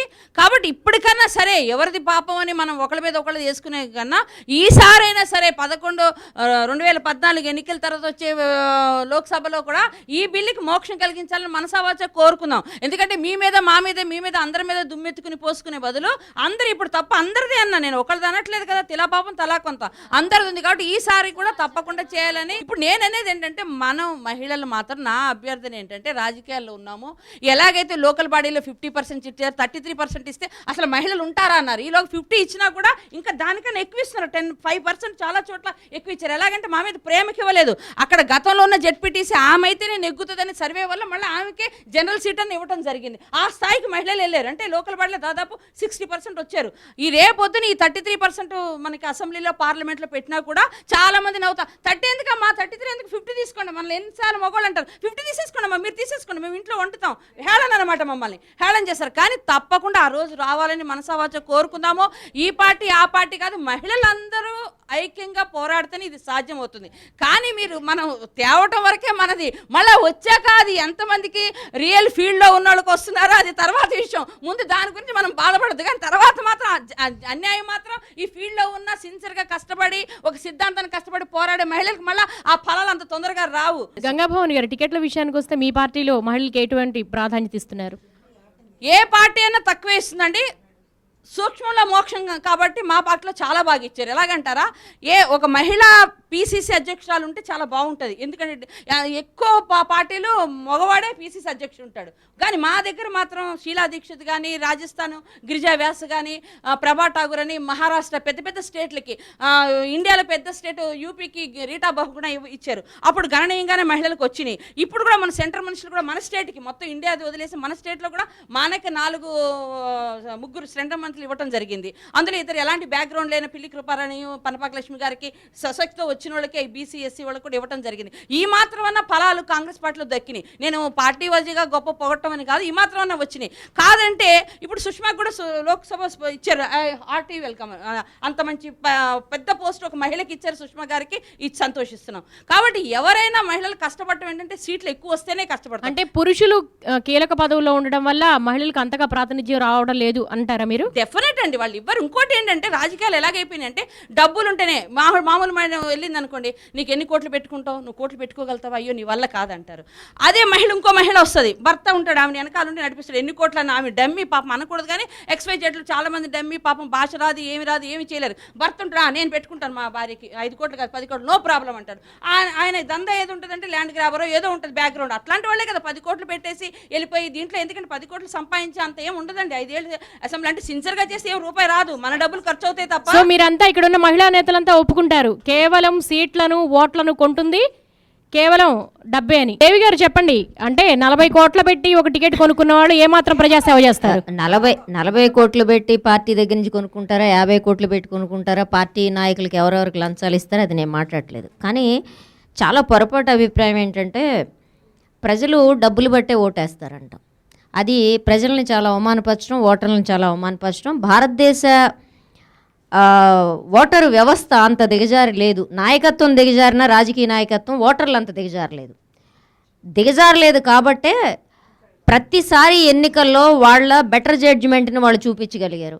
అజేయం అనుకున్న ఇందిరాగాంధీకి ఎట్లాంటి ఎదురు దెబ్బ ఇచ్చారు, ఆ తర్వాత మేము నిలబడతాం అనుకున్న వాళ్ళకి ఎట్లాంటి ఎదురు దెబ్బ ఇచ్చారు. వాళ్ళకి చాలా స్పష్టమైన అవగాహన వాళ్ళ పరిమితుల్లో వాళ్ళకు ఉంది. అందుకని ఓటర్లందరూ డబ్బులకి ఓటేసేస్తారనుకుంటే డబ్బులు ఉన్న వాళ్ళందరూ ఇప్పుడు అధికారంలోకి వచ్చేసి ఉండాలి. అది రాజకీయ పార్టీలు బాధ్యతాయుతమైన స్థానాల్లో ఉన్న వాళ్ళు ఈ రకంగా మాట్లాడడం అనేది తమ పార్టీలని, తమ అభిప్రాయాలని, తమ ఐడియాలజీని అవమానపరచుకోవటమే కాదు, ఓటర్లందరినీ కూడా అవమానపరచడం అవుతుంది. కాబట్టి మొట్టమొదటి విషయం మనం గుర్తుపెట్టుకోవాల్సింది, మన మున్సిపల్ ఎలక్షన్స్లో నేను కింది స్థాయికి వెళ్ళాను. డబ్బులు పంపిణీ జరగలేదంటే జరిగిందనే విషయం మనకు అందరికీ తెలుసు. కానీ అక్కడ కూడా ఒక ప్రజాస్వామ్యం నడిచింది. ఏమి అంటే ఎవరైతే తీసుకున్నారో వాళ్ళెవరు మేము తీసుకున్నాం కాబట్టి ఓటేసేయలేదు. రాజకీయ పార్టీలు కూడా మేము ఇచ్చేయగానే వాళ్ళు ఓటేసేస్తారని అనుకోలేదు. చాలా స్పష్టంగా రెండు వైపుల వాళ్ళు ఇస్తే ఎవరికి వేయాలో వాళ్ళు డెమోక్రటిక్గా నిర్ణయించుకుని వేశారు. అందుకని ఈ మిస్కన్సెప్షన్స్ వద్దు. వాళ్ళు ఎందుకని తీసుకుంటున్నారు, నేను ఓటు కోసం తీసుకోవట్లేదు. నువ్వు నిలబడి నువ్వు డబ్బుందనే అహంకారంతో నువ్వు పంచుతున్నప్పుడు, డబ్బులు పంచుతున్నప్పుడు, నువ్వు ఇస్తున్నప్పుడు నేను పుచ్చుకుంటా, కానీ ఓటు మాత్రం నా స్వేచ్ఛ అంటున్నాడు ఓటరు. కాబట్టి ఓటర్ స్థాయిని చాలా తక్కువ అంచనా వేస్తున్నాం అనేది నా అభిప్రాయం. తప్పది. విమల గారు, అసలు పార్టీల మేనిఫెస్టో ఏ విధంగా ఉండాలి? ఇక్కడేదో మేనిఫెస్టోస్ ప్రకటించి ఆ మేనిఫెస్టోల ప్రకారము ఈ పార్టీలన్నీ పనిచేస్తున్నాయి అనుకునే దానికంటే ఒక పిచ్చితనము, ఒక భ్రమ ఇంకోట్లేదు. ఇది ఒక ముఖోట, ఒక ముసుగు. ప్రజలని వంచడానికి, ప్రజలను నమ్మించడానికి రాజకీయ పార్టీలు ఆడేటువంటి నాటకం. ఈ నాటకం ప్రతి 5 సంవత్సరాలకి ఒకసారి ప్రతి రాజకీయ పార్టీ చేస్తుంది. 2, డబ్బులు. ఓట్లు కొనడము, అమ్మడం అనేటువంటి ప్రాసెస్ ఈ దేశంలో జరుగుతుంది. అయితే ఓటరు అంత సులభంగా అమ్ముడుపోవడానికి, తన రాజకీయ అభిప్రాయాల్ని అమ్ముకోవడానికి సిద్ధంగా లేడు. అంతకుముందు డబ్బు తీసుకోకుండా తాను నమ్మినటువంటి విశ్వాసాలకి ఓటు వేసేటువంటి పరిస్థితి దేశానికి స్వాతంత్రం వచ్చినటువంటి కొత్తలో ఉండేదేమో, కానీ ఆ తరువాత జరుగుతున్న ప్రాసెస్లో అందరి దగ్గర నుంచి తీసుకున్నా నాకు నచ్చినటువంటి వాళ్ళకి నేను వేస్తానటువంటి మార్పు అనేది ఒకటి జరిగింది. ఎందుకనంటే ఇవాళ రాజకీయ పార్టీలకు సంబంధించినటువంటి ఎలక్షన్లో నిలబడుతున్న వాళ్ళ ఆస్తుల్ని ప్రకటిస్తున్నారు. ఒక్కసారి వెనక్కి తిరిగి చూస్తే ఎక్కడ ప్రారంభమయ్యారు, ఇన్ని కోట్ల ఆస్తుల్ని ఎట్లా సంపాదించుకున్నారు? రాజకీయ పార్టీలో సీటు సంపాదించుకోవడం కోసం డబ్బులు ఇవ్వడం. 2, ప్రతి ఎలక్షన్లోనూ 5 నుంచి 10, 20 కోట్ల రూపాయలు ఖర్చు పెట్టేటువంటి పరిస్థితి ఉన్నది. ఇది ఒక బిజినెస్ నడుస్తుంది. ఈ బిజినెస్కి పెట్టుబడి వెనకాల టాటాలు, రిలయన్స్ వాళ్ళు, మఫత్లాళ్ళు, పెద్ద పెద్ద మల్టీనేషనల్ కంపెనీసు పెడుతున్నాయి. దీంట్లో ఎవరు ప్రైమ్ మినిస్టర్ ఉండాలా, ఎవరి అభ్యర్థిత్వం గెలవాలి అనే దానికి వెనకాల ఇంకొక మాఫియా నడుస్తుంది. ఇదంతా జరుగుతున్నటువంటి నాటకంలో మామూలు సాధారణ ప్రజానికం, మామూలు వాళ్ళు ఇదేదో తెర మీద జరుగుతున్నటువంటి దృశ్యాలను చూసుకొని మనకి ఒక ప్రజాస్వామిక పద్ధతిలో ఎలక్షన్లు జరుగుతున్నాయని మనం భ్రమపడుతున్నాం. నిజానికి మహిళలకు కానీ, ఈ దేశంలో ఉన్నటువంటి పేద ప్రజానికానికి కానీ వాళ్ళ ఓటు వాళ్ళు వేసేటటువంటి రైట్ ఉన్నదా? ఇంకా చాలా గ్రామాల్లో నేను ఎలక్షన్లో 2 సార్లు పార్టిసిపేట్ చేశాను. ఒకసారి ఎంపీగా చేశాను, ఒకసారి ఎమ్మెల్యేగా కాంటెస్ట్ చేశాను. ప్రతి నియోజకవర్గము తిరిగాను. ఈ దేశంలో ఆ గ్రామాల్లో ఉన్నటువంటి కులము, మతము, డబ్బు, అధికారం ఎవరి చేతిలో ఉందో వాళ్ళు ఎవరికి ఓటేయాలని నిర్ణయిస్తారు. తెర మీద ఒక మీటింగ్కి ఎంతమంది జనం వస్తున్నారనేది ఎలక్షన్ల ప్యాటర్న్ నిర్ణయించదు. ఎలక్షన్ల గేమ్ అనేది, ఆ నాటకం అనేది, డ్రామా పూర్తిగా వేరు. ఎలక్షన్లకి ముందు గ్రామీణ ప్రాంతాల దగ్గర నుంచి పట్టణ ప్రాంతాల వరకు జరిగేది డబ్బుల పంపిణీ, కులం పేరిట పంపిణీ, మతం పేరిట పంపిణీ. ఇది ఒక ఏమంటారంటే చాప కింద నీరులాగా జరిగేటువంటి వ్యవహారం జరుగుతుంది. ఈరోజు నిజంగా ప్రతి ఒక్క పార్టీ సిగ్గుపడాల్సిన విషయం ఏంటంటే ఎలక్షన్లో పోటీ చేయడానికి డబ్బుతోటి, మతంతో, జెండర్ తోటి పని లేదు, ఎవరైనా పోటీ చేయొచ్చు అని మనం చెప్తున్నాం. కానీ జరుగుతున్నది ఏంటి? నిస్సిగ్గుగా ప్రతి ఒక్క పార్టీ ప్రకటిస్తుంది. ఫలానా కులానికి సంబంధించిన వాళ్ళని, ఫలానా మతానికి సంబంధించిన వాళ్ళని మేము పెడుతున్నాం. మా దాంట్లో పోలరైజేషన్ ఈ రకంగా జరుగుతున్నదండి. ఎందుకు వచ్చాయండి కులాల పోలరైజేషను? ఎందుకు వచ్చిందండి మతానికి సంబంధించిన పోలరైజేషను? కులాన్ని, మతాన్ని, ఆర్థిక పరిస్థితిని అన్నింటినీ ఉపయోగించుకొని రాజకీయ పార్టీలు అధికారంలోకి రావడం కోసం ప్రయత్నం చేస్తున్నాయి. ఏం చేస్తున్నాయండి వచ్చి? 60 ఏళ్ల భారతదేశ స్వాతంత్ర చరిత్రని గనక మనం పరిశీలన చేస్తే ఇంతకుముందు ఇక్కడ మాట్లాడిన వాళ్ళందరూ చెప్పారు, తినడానికి తిండి లేనటువంటి వాళ్ళు, దారిద్ర్య దిగువన బతుకుతున్న వాళ్ళు ఈ దేశంలో 50% పైగా ఉన్నారు. మహిళల పైన ఎక్కడ చూసినా అత్యాచారాలు జరుగుతున్నాయి. ఫుడ్ సెక్యూరిటీ లేదు, ఉద్యోగ భద్రత లేదు, భూమి లేదు. వందల వేల ఎకరాల భూముల్ని స్పెషల్ ఎకనామిక్ జోన్స్ కింద కబ్జా చేసుకున్నారు. రియల్ ఎస్టేట్ బిజినెస్ జరుగుతున్నది. ఈ జరుగుతున్న నాటకానికి ప్రజాస్వామ్యం అని మనం ఒక బిరుదు పెట్టి, ఒక కిరీటం పెట్టి, దీంట్లో సాధికారత మహిళలకు వస్తుందని మనం భ్రమపడితే అంతకంటే మోసం. మనం హిపోక్రట్స్. మనం ఏం మాట్లాడాలా? ఎక్కడ నిలబడి మాట్లాడాలి? మహిళలు ఇక్కడ మాట్లాడుకుంటున్నాం. సుష్మా స్వరాజ్ని తిడితే ఒకరికి కోపం, సోనియా గాంధీని తిడితే మరొకరికి కోపం. ఇక్కడ ఆలోచన చేయాల్సింది, మీరు పనిచేస్తున్నటువంటి పార్టీల్లో మీకున్నటువంటి సాధికారత ఏంటి? 33% రిజర్వేషన్ గురించి మాట్లాడుతున్నప్పుడు, మీరు ఓటేయలేదని మాట్లాడుతున్నప్పుడు, ఆ పార్టీలో ఆ రాజకీయ పార్టీ ఎంతమంది మహిళలకి 33% రిజర్వేషన్ అమలు చేసింది? చిత్తశుద్ధి లేనటువంటి మాటల్ని, హిపోక్రసీతో కూడినటువంటి మాటల్ని, ఒకరి మీద ఒకరు బండలెత్తేసుకునేటువంటి మాటల్ని ఇక స్టాప్ చేస్తే మంచిది అనుకుంటున్నాను నేను. ఎందుకంటే ఈ రాజకీయాల్లో పురుషాధిపత్య రాజకీయాలు ఇవి మతాన్ని ఒక ఆయుధంగా తీసుకున్న రాజకీయాలు, కులాన్ని ఒక ఆయుధంగా తీసుకున్న రాజకీయాలు, డబ్బుతోటినటువంటి రాజకీయాలు. ఈ రాజకీయాల్లో నిజంగా మహిళలు తమకు స్థానం కావాలంటే, మొత్తం వాళ్ళ పరిస్థితుల్లో మార్పు రావాలంటే ఒక పోరాటాన్ని వాళ్ళు చేయాల్సిందే. హక్కులు ఎవరు ఇవ్వరు, హక్కుల్ని సాధించి మనం పొందాల్సిందే. ఎక్కడెక్కడైతే హక్కుల్ని మనం కోల్పోయామో, ఏ రంగాల్లో కోల్పోయామో ఆ రంగాల్లో హక్కుల్ని మనం రీఅసెట్ చేసుకోవడం కోసం కొట్టాడాల్సిందే. మహిళలు, ఈ దేశంలో ఉన్నటువంటి మహిళలు కానీ, ఫెమినిస్ట్ ఉద్యమం కానీ, మహిళా ఉద్యమం కానీ గత అనేక సంవత్సరాలుగా సాగిస్తున్నటువంటి హక్కుల పోరాటం అదే. రాజకీయ పార్టీల మేనిఫెస్టోలను చూసి మనం మోసపోకూడదని నేను గట్టిగా కోరుతున్నాను. సత్యవతి గారు, పార్టీల మేనిఫెస్టో ఏ విధంగా ఉండాలి బ్రీఫ్గా చెప్పండి. అంటే చిత్తశుద్ధితో కూడిన నిర్దిష్టమైన మేనిఫెస్టోలు, మహిళలకు అభివృద్ధికి పెద్దపీట వేసే మేనిఫెస్టోలు ఏ విధంగా ఉండాలి? మేనిఫెస్టోలో ఏముండాలి అనేది మళ్ళీ మొదటి ప్రశ్నకు వచ్చాము. నిజానికి మన సమాజంలో కానీ, భారతీయ సమాజంలో కానీ అన్ని రంగాల్లోనూ పురుషాధిక్య భావజాలం, పేట్రియార్కీ ఇంత విషంగా మారిపోయిన, అంటే 1000 నాలుకలు సాచిన సందర్భంలో ఇవేమి మినహాయింపు కాదు. పొలిటికల్ పార్టీస్ కూడా మినహాయింపు కాదు. వాళ్ళ యాటిట్యూడ్స్ కానీ, వాళ్ళ మాటలు కానీ, వాళ్ళ ధోరణి కానీ, వాళ్ళ అహంకారపూరిత ప్రసంగాలు కానీ, ఇవన్నీ కూడా ఆ పురుషాధిక్య భావజాలంలోంచి వచ్చినవే. దానిలోంచి మనం ఏదో గొంగట్లో తింటూ వెంట్రుకలు వేరుకున్నట్టుగా ఆ మేనిఫెస్టోలోంచి ఏదో వేరుకుందామని ప్రయత్నం చేస్తున్నాం. ఆ ప్రయత్నం కూడా చాలా దయనీయంగా ఉంది. ఆ దయనీయంగా ఉండడం అంటే, ఇప్పుడు మనం ఒక్కొక్క మేనిఫెస్టోని తీసుకుంటే నిజంగా వాళ్ళకి సిగ్గు, అభిమానం ఏమన్నా ఉంటే కనుక ఈ పాతవి ఇచ్చిన మేనిఫెస్టోలో డిమాండ్స్ మేము ఎందుకు చేయలేకపోయినాము క్షమాపణ చెప్పుకోవాలి. ఈ పురుషాధిక్య భావజాలాన్ని మీరు ఎంతవరకు ప్రశ్నిస్తున్నారు? మేనిఫెస్టో తర్వాత మేనిఫెస్టో మీటింగ్స్లో కానీ, మేనిఫెస్టోలో ఉమెన్ ఇష్యూస్ని పెట్టడం కానీ, అసలు మీ జెండర్ పాలసీ ఏంటి మీ పార్టీలో? అసలు ఏమన్నా ఉందా? ఉమెన్ ఇష్యూస్ అంటే ఎట్లా అర్థం చేసుకుంటారు మీరు? సాధికారత అని ఒకటి అరిగిపోయిన మాటను పట్టుకుని వేలాడుతున్నారు కదా. అసలు ఏంటి దేనిలో సాధికారత ఇస్తారు మీరు? సామాజిక సాధికారత ఇస్తారా? పొలిటికల్ సాధికారత ఇస్తారా? ఎకనామిక్గా ఇస్తారా? గ్లోబలైజేషన్ నేపథ్యంలో ఈరోజు స్త్రీ బతుకు ఎట్లా ఉందని ఏమన్నా అవగాహన ఉందా వీళ్ళకి? ఎవరికైనా ఉందా?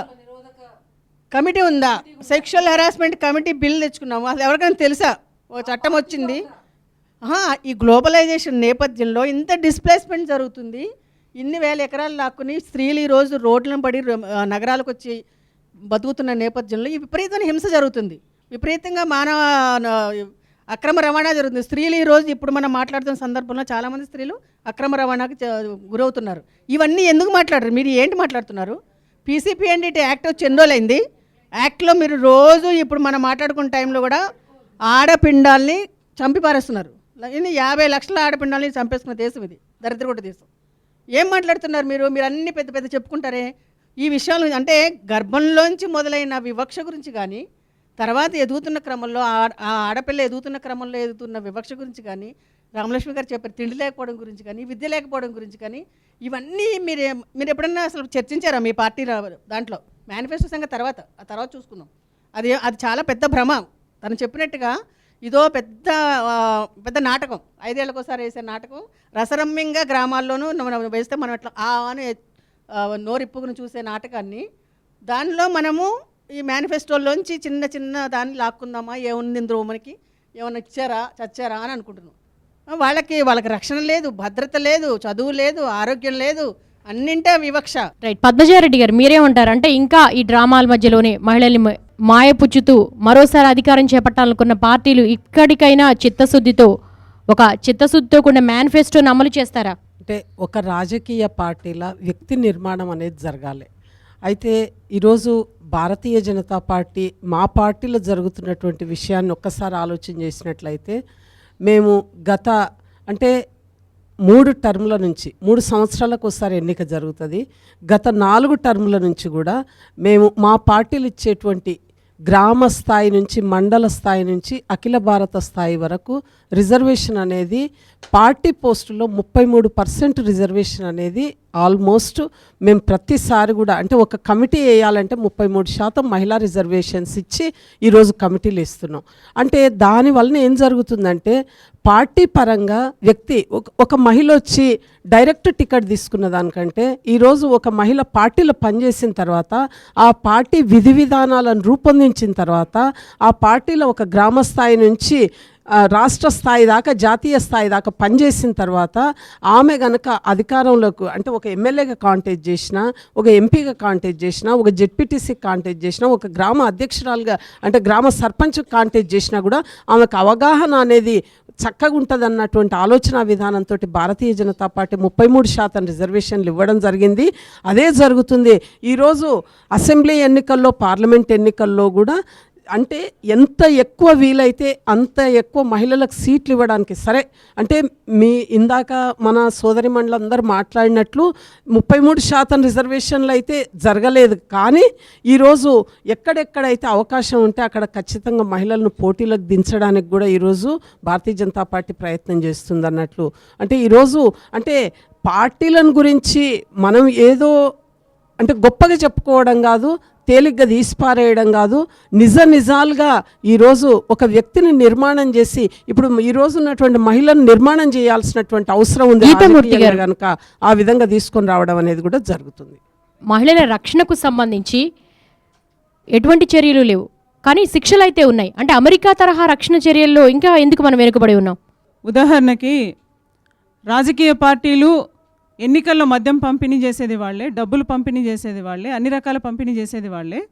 కానీ మళ్ళీ పార్టీ మేనిఫెస్టోలో మాకు అధికారం ఇస్తే మేము మద్యాన్ని నియంత్రిస్తాం లేదా నిషేధిస్తాం, మాకు అధికారం ఇస్తే అన్న పదాన్ని మాటిమాటికి వాడుతున్నారు. అంటే ఇవాళ మనం చూసుకున్నట్టయితే అందరూ శ్రీ వైష్ణవులే, గంప కింద కోడిమాయం అనే రకంగా రాజకీయ పార్టీలు ప్రవర్తిస్తున్నాయి ఇవాళ.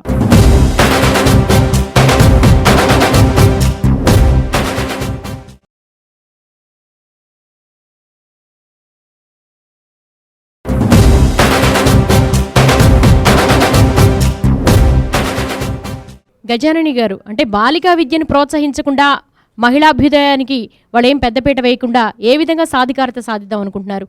నిజమైన సాధికారత సాధించాలంటే ఏం చేయాలి? ఈరోజు బాలికలు స్కూల్కి వెళ్ళాలంటే కూడా అక్కడ టాయిలెట్స్ లేవండి. అక్కడ టాయిలెట్స్ కట్టించి కనుక ఉంటే మహిళలు బాలికలు కూడా విద్యాభ్యాసం చేసే అవకాశం ఉంటుంది. అక్కడ ఉపాధ్యాయులకు కూడా టాయిలెట్స్ లేని పరిస్థితి. అంటే అక్కడ కనుక టాయిలెట్స్ కనుక ఏర్పాటు చేస్తే అంటే గర్ల్స్ కూడా విద్య పొందిన తర్వాత వాళ్ళు మెచ్యూరిటీ ఉంటుంది, వాళ్ళకి ఎదిగే అవకాశం ఉంటుంది, వాళ్ళు కూడా క్వశ్చన్ చేసే పరిస్థితి వస్తుంది. కనుక అవన్నీ అవకాశాలు ఏమీ కల్పించకుండా బాలిక అంటే ఒక 8-9 సంవత్సరాల వరకే ఆ అమ్మాయి స్కూల్కి రావాలి, అక్కడి నుంచి ఇంట్లో కూర్చోవాలి అన్న పరిస్థితి ఈరోజు గవర్నమెంట్ కల్పిస్తుంది. అదే కనుక అన్ని వసతులు కనుక ఉంటే ఆ అమ్మాయి కూడా స్కూల్కి వెళ్ళి అధిక చదువులు చదివిన తర్వాత ఆ అమ్మాయి కూడా క్వశ్చన్ చేస్తుంది అనమాట, ఇదేంటి గవర్నమెంట్ ఇలా చేస్తుంది ఏంటి, పరిస్థితులు ఇలా ఉంది ఏంటి అని. అలా ఎదిగే అవకాశాన్ని ఆ బాలిక వయసులోనే తుంచేస్తున్నారు. శివశంకర్ గారు, అంటే మహిళలకు రక్షణకు సంబంధించి అమెరికాలో ఉన్నటువంటి సిస్టమ్ ఎందుకు ఇండియాలో లేకుండా పోతుంది? అంటే అక్కడ ఏదైనా ఘటన జరిగినప్పుడు లేదంటే రక్షణ పరంగా ఏ విధమైన సహాయ సహకారాలు లభించాలన్నప్పుడు ఇక్కడ మాత్రం ఇండియాలో అటువంటి వ్యవస్థ ఎందుకు లేదు? అంటే ఇప్పుడు మన దేశ చట్టాలు చూసుకున్నట్లయితే ఏదైనా ఒక ఇన్సిడెంట్ జరిగినప్పుడు ఒక మహిళా సంఘాలు అయితేనేమి, ప్రజా సంఘాలు, కొన్ని ప్రతిపక్ష పార్టీలు అన్నీ కూడా ఒత్తిడి చేసినప్పుడు ఆ చట్టాన్ని ఇమ్మీడియట్గా తీసుకురావడము, ఆ కేసు పూర్తయ్యేంత వరకు త్వరితగతిన పూర్తి చేయడము, తర్వాత దాన్ని పక్కన పడేయడం జరుగుతూ ఉంది. రీసెంట్గా జరిగిన కేసులన్నీ చూసుకున్నట్లయితే ఏదైనా తీసుకుంటే ఇమ్మీడియట్గా సార్ చెప్పినట్టు 7 నెలల్లో ఒక ఎంక్వైరీ పూర్తి చేసి దోషుల్ని ఫైండ్ అవుట్ చేసేసి వాళ్ళకి శిక్షలు కూడా విధించడం జరిగింది. అదేటువంటిది ఈరోజు గ్రామాల్లో ఎక్కడెక్కడ జరుగుతున్నాయి, మారుమూల గ్రామాల్లో కూడా అక్కడ కనీసం ఎఫ్ఐఆర్లు కూడా రాసుకునేటువంటి గతి ఇప్పుడు లేదు. అంటే నేను శిక్షలు కేసుల గురించి మాట్లాడలేనండి, మహిళల రక్షణ గురించి అదే మహిళల రక్షణ గురించే ముఖ్యంగా చూసుకున్నట్లయితే ఒక అవేర్నెస్ అనేది ఒక క్రియేట్ చేయాలి. చట్టంలో ఒక పూర్తిగా ఒక కఠినమైనటువంటి శిక్షలు తీసుకురావాలి. అన్ని రాజకీయ పార్టీలు కూడా ఒక మహిళా సంఘాలతోనేమి ప్రజా సంఘాలతో అందరితో కూడా చర్చించి ఏ విధంగా మనము మహిళలకు రక్షణ కల్పిస్తామనేటువంటి ఫీడ్బ్యాక్ తీసుకొని ఒక చట్టాలు చేయడం జరిగింది. మీరు మాట్లాడండి, చట్టసభల్లో మహిళలకు ప్రాతినిధ్యం పెరగాలంటే ఏం చేయాలి? మహిళలకు అసలు ప్రాతినిధ్యం ఇవ్వడం అంటే ఇంతకుముందు జమున గారు మాట్లాడినా లేకపోతే దేవి లాంటి వాళ్ళు మాట్లాడినా ఇప్పుడు మాకేదో మేమేదో తప్పు చేసి పార్టీలో ఉన్నందుకు మేము తప్పు చేస్తున్నట్టు మిగతా ఏదో చేసినట్టు మీరు మాట్లాడడం అనేది కూడా కరెక్ట్ కాదు. ఒకటి ఏంటంటే మాకున్న సమయం లోపల అంటే ఇంటి బాధ్యతలు సామాజికంగా అంశాలకు రావాలని ఇంటితో పోరాడి ఒక ఉద్యోగమే అనుకోండి రాజకీయం అనుకుని బయటకు వచ్చిన వాళ్ళకి మాకుండే సమయం చాలా తక్కువ. ఆ సమయంలో మేము ఏ దాన్ని కూడా వదులుకోకుండా ఇటు ఫ్యామిలీకి నష్టం జరగకుండా అన్ని రకాలుగా చూసుకున్న ఆ కొద్ది సమయంలో కూడా మేము రాజకీయంలో రాణించడానికి విశ్వ ప్రయత్నం చేస్తున్నాం. ఆ విశ్వ ప్రయత్నంలో భాగంగా మేము చేసిన దాంట్లో మాకు ఏదైనా జరిగితే సాధ్యమైనంత వరకు పాజిటివ్నెస్లోనే చేయడానికి ప్రయత్నం చేస్తాం తప్ప రాజకీయ పార్టీలుగా ఉండి వాళ్ళ లెవెల్లో ఓటు బ్యాంకులుగా ఉండాలంటే అందరూ లేరండి. నిజంగా ప్రశ్నించే సమయం వస్తే తప్పకుండా ఈ రోజు నేను నా పార్టీలోనే ప్రశ్నిస్తున్నాను. నేను వచ్చి నిన్న మొన్న వచ్చానా ఎప్పుడు వచ్చానా అన్నది కాదు. ప్రాతినిధ్యానికి సంబంధించినంత వరకు మాకు సంబంధించిన సీట్ల విషయంలో కానివ్వండి, మాకు సంబంధించిన మీ మేనిఫెస్టోలో పెట్టిన అనేది మాకు పక్కన పెట్టండి. ముందు మాకు అవకాశాలు ఇచ్చే దాంట్లో మీరేమున్నారన్న దాంట్లో నేను ప్రశ్నించే స్థాయిలోనే ఉన్నాను. దానికి కారణాలు ఏంటంటే ముందు మా గురించి మాకేం చెప్పాలన్నప్పుడు మేము ఉన్నాము ఇక్కడ ఇంత స్టేజ్ వరకు వచ్చాం. ముందు మేము ఇక్కడ మా లాంటి వాళ్ళు ఇంకా రావాలంటే కనీసం అవతల వాళ్ళకి చెప్పడానికన్నా మమ్మల్ని ఇన్స్పిరేషన్గా తీసుకొని వెళ్ళడానికన్నా కూడా సాటి మహిళలు రావాలన్నా కూడా ముందు మనకే ఏమి చేసుకోలేని పరిస్థితులు ఉన్నప్పుడు ఈ రాజకీయాలు మేము ఉండాలా వద్దా అన్నది మన ఇంట్లో వాళ్ళ దగ్గర నుంచి కూడా మనకు ప్రాబ్లమ్స్ వస్తూ ఉంటాయి అన్నమాట. అందుకని ఏది చేయాలనుకున్నా కూడా మా వరకు మేము అధికారంలో రావడానికే ప్రయత్నం చేస్తున్నాము. అధికారంలో రావాలి అంటే ఫైట్ చేసింది ఎందుకోసమో మా కోసం కాకపోయినా చట్టాలను అమలు చేయడం కోసమైనా కూడా ఇంప్లిమెంటేషన్ చేయాలంటే రాజ్యాధికారంలో మా పాత్ర ఉండాలంటే మా సంఖ్య పెరగాలంటే పార్టీలను నిలదీసే ధోరణిలోకి మేము రావాలి. మేము కూడా అదే దాంట్లో ఉంటాం. ఒక ప్లాట్ఫామ్ మాత్రం కావాలి. అది దానికోసం నిజంగా నేను చాలాసార్లు అంటున్నాను, ఏదో ఎలక్షన్ ముందు కూర్చొని మాట్లాడము లేకపోతే ఛానల్స్లో కూడా ఏదైనా సమస్య జరిగినప్పుడు అప్పుడే మాట్లాడడం వెళ్ళిపోతూ ఉన్నాము. నాలాంటి వాళ్ళు ఇప్పుడు అంటున్నారు 60 సంవత్సరాల తర్వాత రాజకీయాల్లో ఉండకూడదు అని ఒక రూల్, అంటే 60 years తర్వాత. అంటే అలాగే మనం కూడా మహిళలు అనే వాళ్ళము కొంత మెచ్యూరిటీ ఉన్న వాళ్ళం, కొంత స్టేజ్లో ఉన్న వాళ్ళంతా కూడా ఒక డాన్స్ లాగా ఏర్పాటు చేసి కనీసం మనకేం లేకపోయినా పర్వాలేదు, మనకు రాలేదు, మనకు జరిగిన లోపాలని ముందు తరం వాళ్ళకి రానివ్వకుండా ఉండాలంటే ఏం చేయాలన్న దాంట్లో ఒక రూపకల్పన చేసి ఆ రకంగా ప్లానింగ్ చేసుకొని వెళ్తే తప్పకుండా ఇది సక్సెస్ అవుతుంది. కొంత టైం పట్టవచ్చు కానీ మేబీ సక్సెస్ అవుతాం అనేది నమ్మకం నాకు ఉంది. విజయలక్ష్మి గారు, మహిళలకు కావాల్సిన ఉచిత హామీలు కాదు, ఆర్థిక స్వావలంబన కావాలి, సమానత్వం కావాలి, వాళ్ళకి రక్షణ కావాలి అనే విషయాన్ని నాయకులు కానీ పార్టీలు కానీ గుర్తించేది ఎప్పుడు? మహిళల్ని ఆర్థికంగా సామాజికంగా పైకి తీసుకురావాలి అంటున్నారే కానీ రాజకీయంగా పైకి ఎంత తెస్తామనేది ఎవరు చెప్పలేకపోతున్నారు. అంటే స్థానిక సంస్థల్లో అంతవరకు ఇచ్చారు కానీ విధాన నిర్ణయాల్లో భాగస్వామ్యం చేయడానికి వెనకాడుతున్నారు. ఇక్కడ తెలివైన రాజకీయ నాయకులు ఎవరైనా కూడా నారీ శక్తిని ఉపయోగించుకోవడంలో విఫలమవుతున్నారని నేను అనుకుంటున్నాను. ఎందుకంటే ఈ రోజున అన్ని రంగాల్లో కూడా నిమ్న జాతి కంటే హీనంగా చూపబడే మహిళకి అన్ని రంగాల్లో ఈ పార్టీ ఆ పార్టీ అని ఆ రంగం ఈ రంగం కాదండి, ప్రతి రంగంలో కూడా మహిళకి ఎక్కడ గౌరవం లభించట్లేదు అనేది ఈ పార్టీలకు అతీతంగా అందరూ ఏకాభిప్రాయం. అది ఇంకొకటి నేను చెప్తున్నాను, ఈ రోజు కాకపోయినా రేపైనా రాజ్యసభలో పాస్ అయిన బిల్లు లోక్సభలో పాస్ అవ్వడానికి ఎక్కువ అవకాశాలు ఉన్నాయి. ఇప్పుడు కాకపోయినా రేపు 19 ఎలక్షన్స్ ముందైనా అవుతుంది. అప్పుడు ఒక్కొక్క పార్టీకి ఇప్పుడున్న లెక్క చూసుకున్న రాష్ట్రంలోనే తీసుకుంటే 294 అసెంబ్లీ సీట్లలో 99 మంది మహిళలు ఒక్కొక్క పార్టీకి కావాలి. ఇప్పటి నుంచి మహిళా శక్తిని నారీ శక్తిని కనుక వాళ్ళు వినియోగించుకోలేకపోతే రేపు 100 స్థానాల్లో కూడా బలహీన పడిపోతారు కదా. అవగాహన లేని మహిళలు అప్పటికప్పుడు 100 మంది దొరకరు. కాబట్టి ప్రతి రాజకీయ పార్టీకి ప్రతి నాయకుడికి నేను ఒక్కటే నా రిక్వెస్ట్ ఏమిటంటే క్వశ్చనించే తత్వాన్ని అణిచివేయడం కరెక్ట్ కాదు. ఇంకొకటి, నాయకుడికి నాయకత్వ లక్షణాలతో పాటు మానవత్వ లక్షణాలు కూడా కావాలి.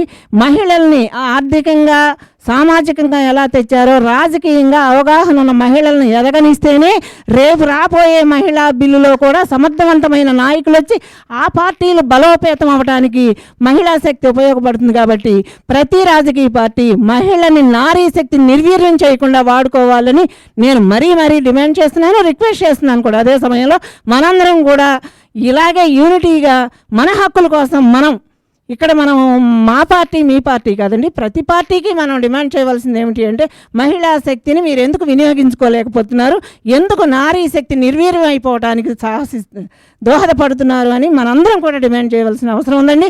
రాబోయే ఎలక్షన్స్ వస్తున్నాయి, ప్రతి వాళ్ళని కూడా మన మౌలిక వసతులతో పాటు మనకి రాజ్యాంగం కల్పించినటువంటి హక్కుల్ని అసలు బిల్లే ఎందుకండి మీరు ఎందుకు ఇవ్వకూడదు అని నిలదీయవలసిన సమయం ఆసన్నమైందని మాత్రం నేను ఖచ్చితంగా చెబుతానండి. ఇది పార్టీలకు ఖచ్చితంగా మాట్లాడే రామలక్ష్మి గారు, ఆధునిక చరిత్రలో ఏ కాలంలోనూ చూసినా రాజ్యాంగ హక్కుల విషయానికి వచ్చేసరికి మహిళల్ని పక్కకు నెట్టేస్తున్నారు.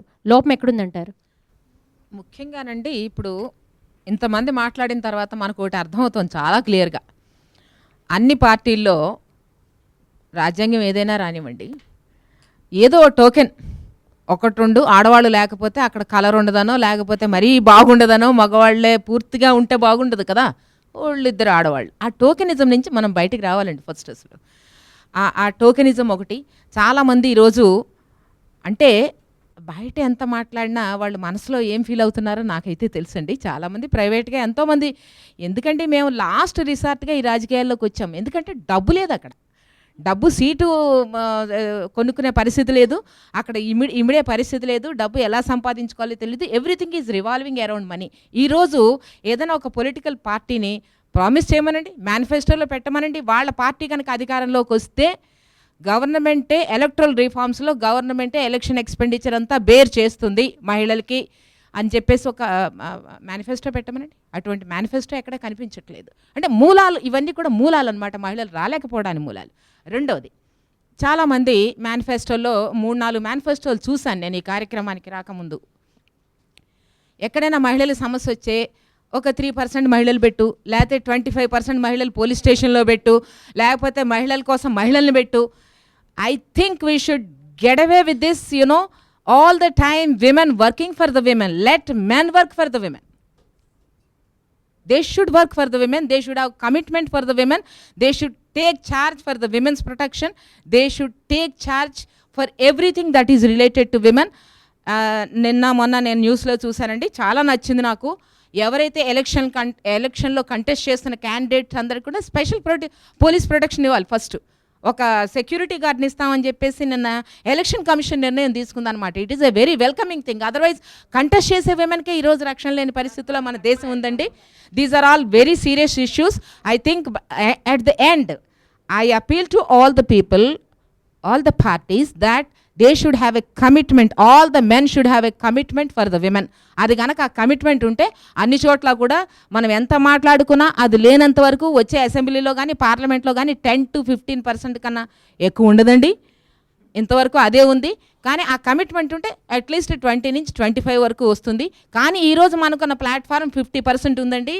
లోకల్ బాడీస్లో 50% విమెన్ లోకల్ బాడీస్లో ఉన్నారు. కాబట్టి let all the governments, decentralisation ఉంది, మనకి పంచాయతీరాజ్ వ్యవస్థ ఉంది, అక్కడ విమెన్ ఉన్నారు కాబట్టి అక్కడ అధికారాలను అక్కడికి ట్రాన్స్ఫర్ చేస్తే women will have at least some opportunity to build our nation.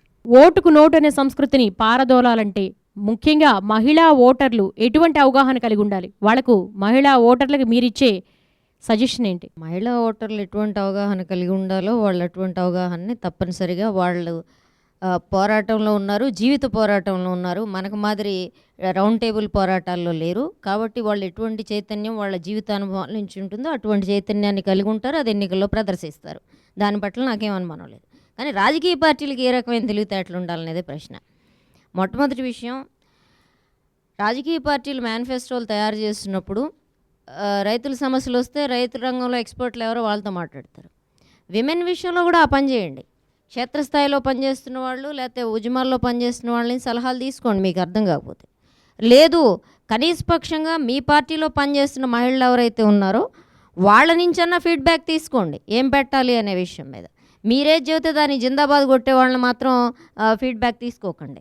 రెండోది, మీ పార్టీలో మహిళలకు సంబంధించిన సమస్యలను మానిటర్ చేయడానికి ఒక గ్రూప్ని ఏర్పాటు చేయండి, తప్పేం లేదు. దాని మీద కనీసపక్షమైన అవగాహన వస్తుంది. తర్వాత మీ పార్టీ శ్రేణులకి మీరు మహిళలకు సంబంధించిన సమస్యల మీద, అన్ని సమస్యల మీద మాట్లాడడానికి మీరు ఎట్లయితే వాళ్ళని ప్రిపేర్ చేస్తున్నారో మహిళలకు సంబంధించిన సమస్యలు వచ్చేసరికి పక్కన పెట్టకుండా వాళ్ళకు ట్రైనింగ్ ఇవ్వండి, ఏం మాట్లాడాలో ఏం మాట్లాడకూడదని. అట్లాగే జెండర్ బడ్జెట్తో సహా మిగిలిన ఏ రకాలైన స్కీమ్స్ అయితే ఉన్నాయో వీటిని వెల్ఫేర్ స్కీమ్స్ మహిళలకు సంబంధించి అని మాట్లాడకుండా ఒక విషయం చెప్తాను. ఎంప్లాయ్మెంట్ జనరేషన్ దగ్గర మొదలు పెడితే ఇన్ఫ్రాస్ట్రక్చర్ వరకు, పరిశ్రమల దగ్గర మొదలు పెడితే ప్రతి అంశంలోనూ భూముల పంపిణీ వరకు ప్రతి అంశంలోనూ 50% మహిళలకు ఇచ్చేయండి.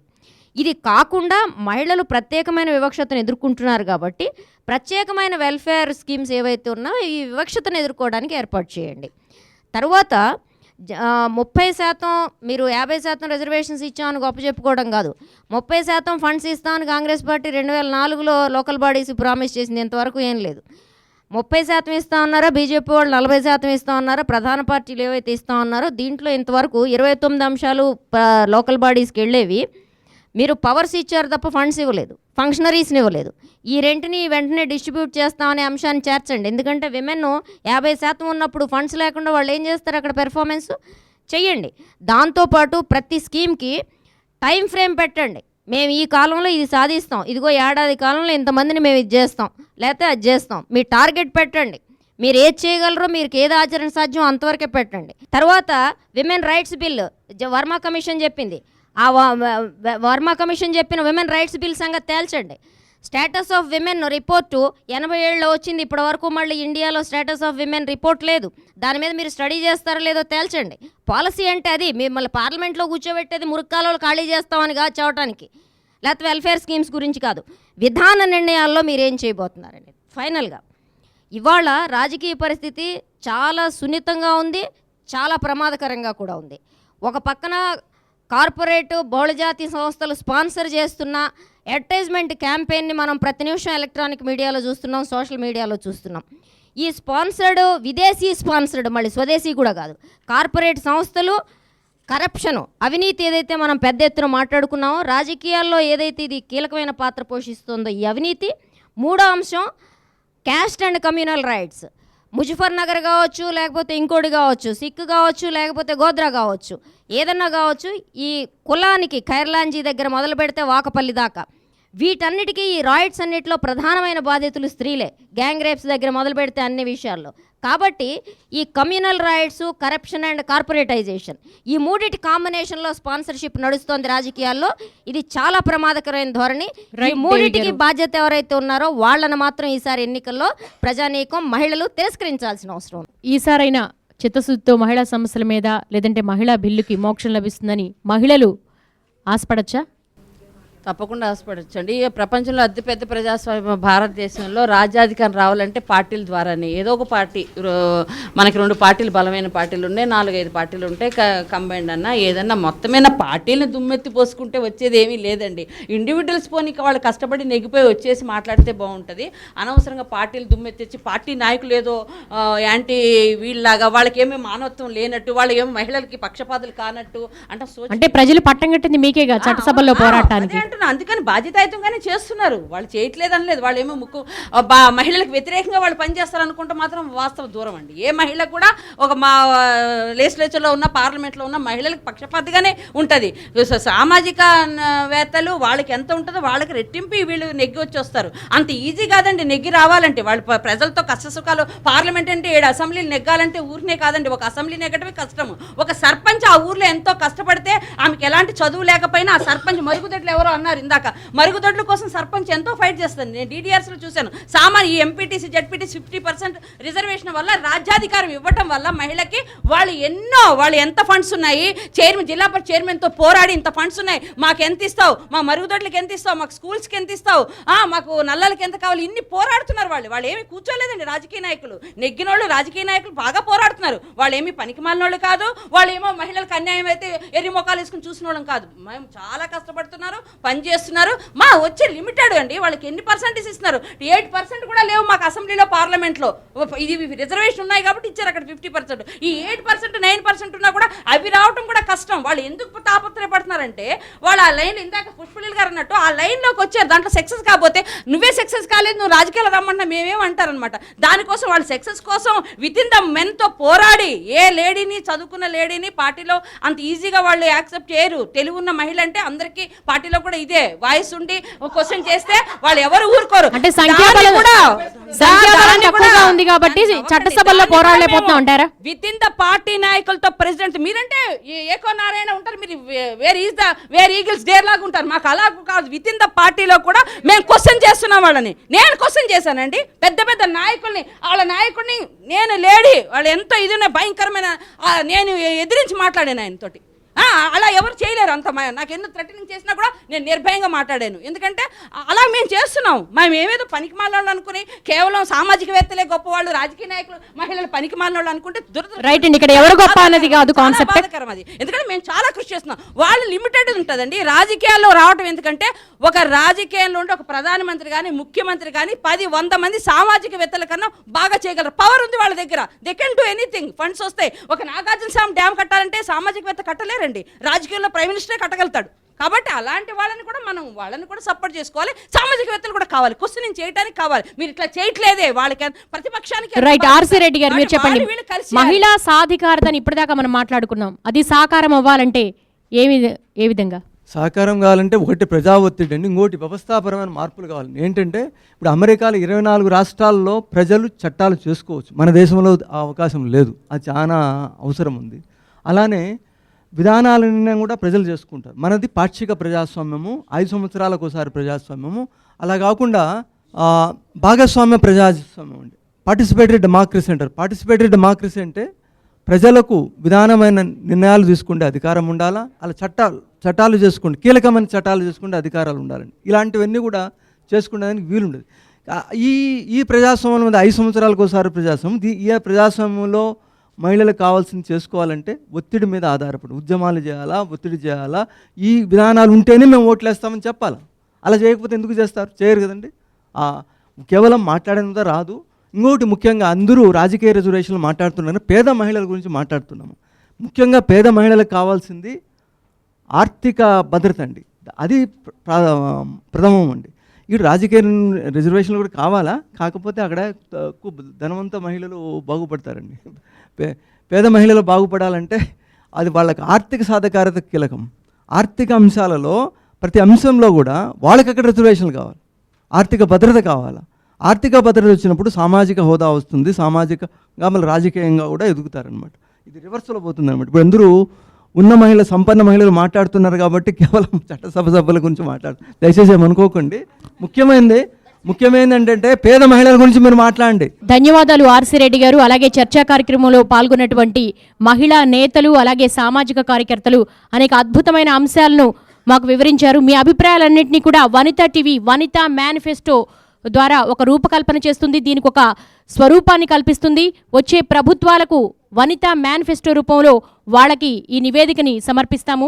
అలాగే అతిపెద్ద ఘనమైన జనస్వామ్య ప్రజాస్వామ్యం మనది. ఓటు దడికట్టి సరైన నాయకుడు ఎన్నుకునే సరైన సమయం ఇది. ఎవరైతే పార్టీలు మహిళాభ్యుదయానికి మహిళ భవితకు భరోసా ఇచ్చే పార్టీలకే ఓటరు, ముఖ్యంగా మహిళా ఓటర్లు ఎన్నుకోవాలని చెప్పేసి వనిత టీవీ తరపున కోరుకుంటున్నాము. ఇది వనిత మేనిఫెస్టో ప్రత్యేక రౌండ్ టేబుల్ సమావేశం. నమస్తే.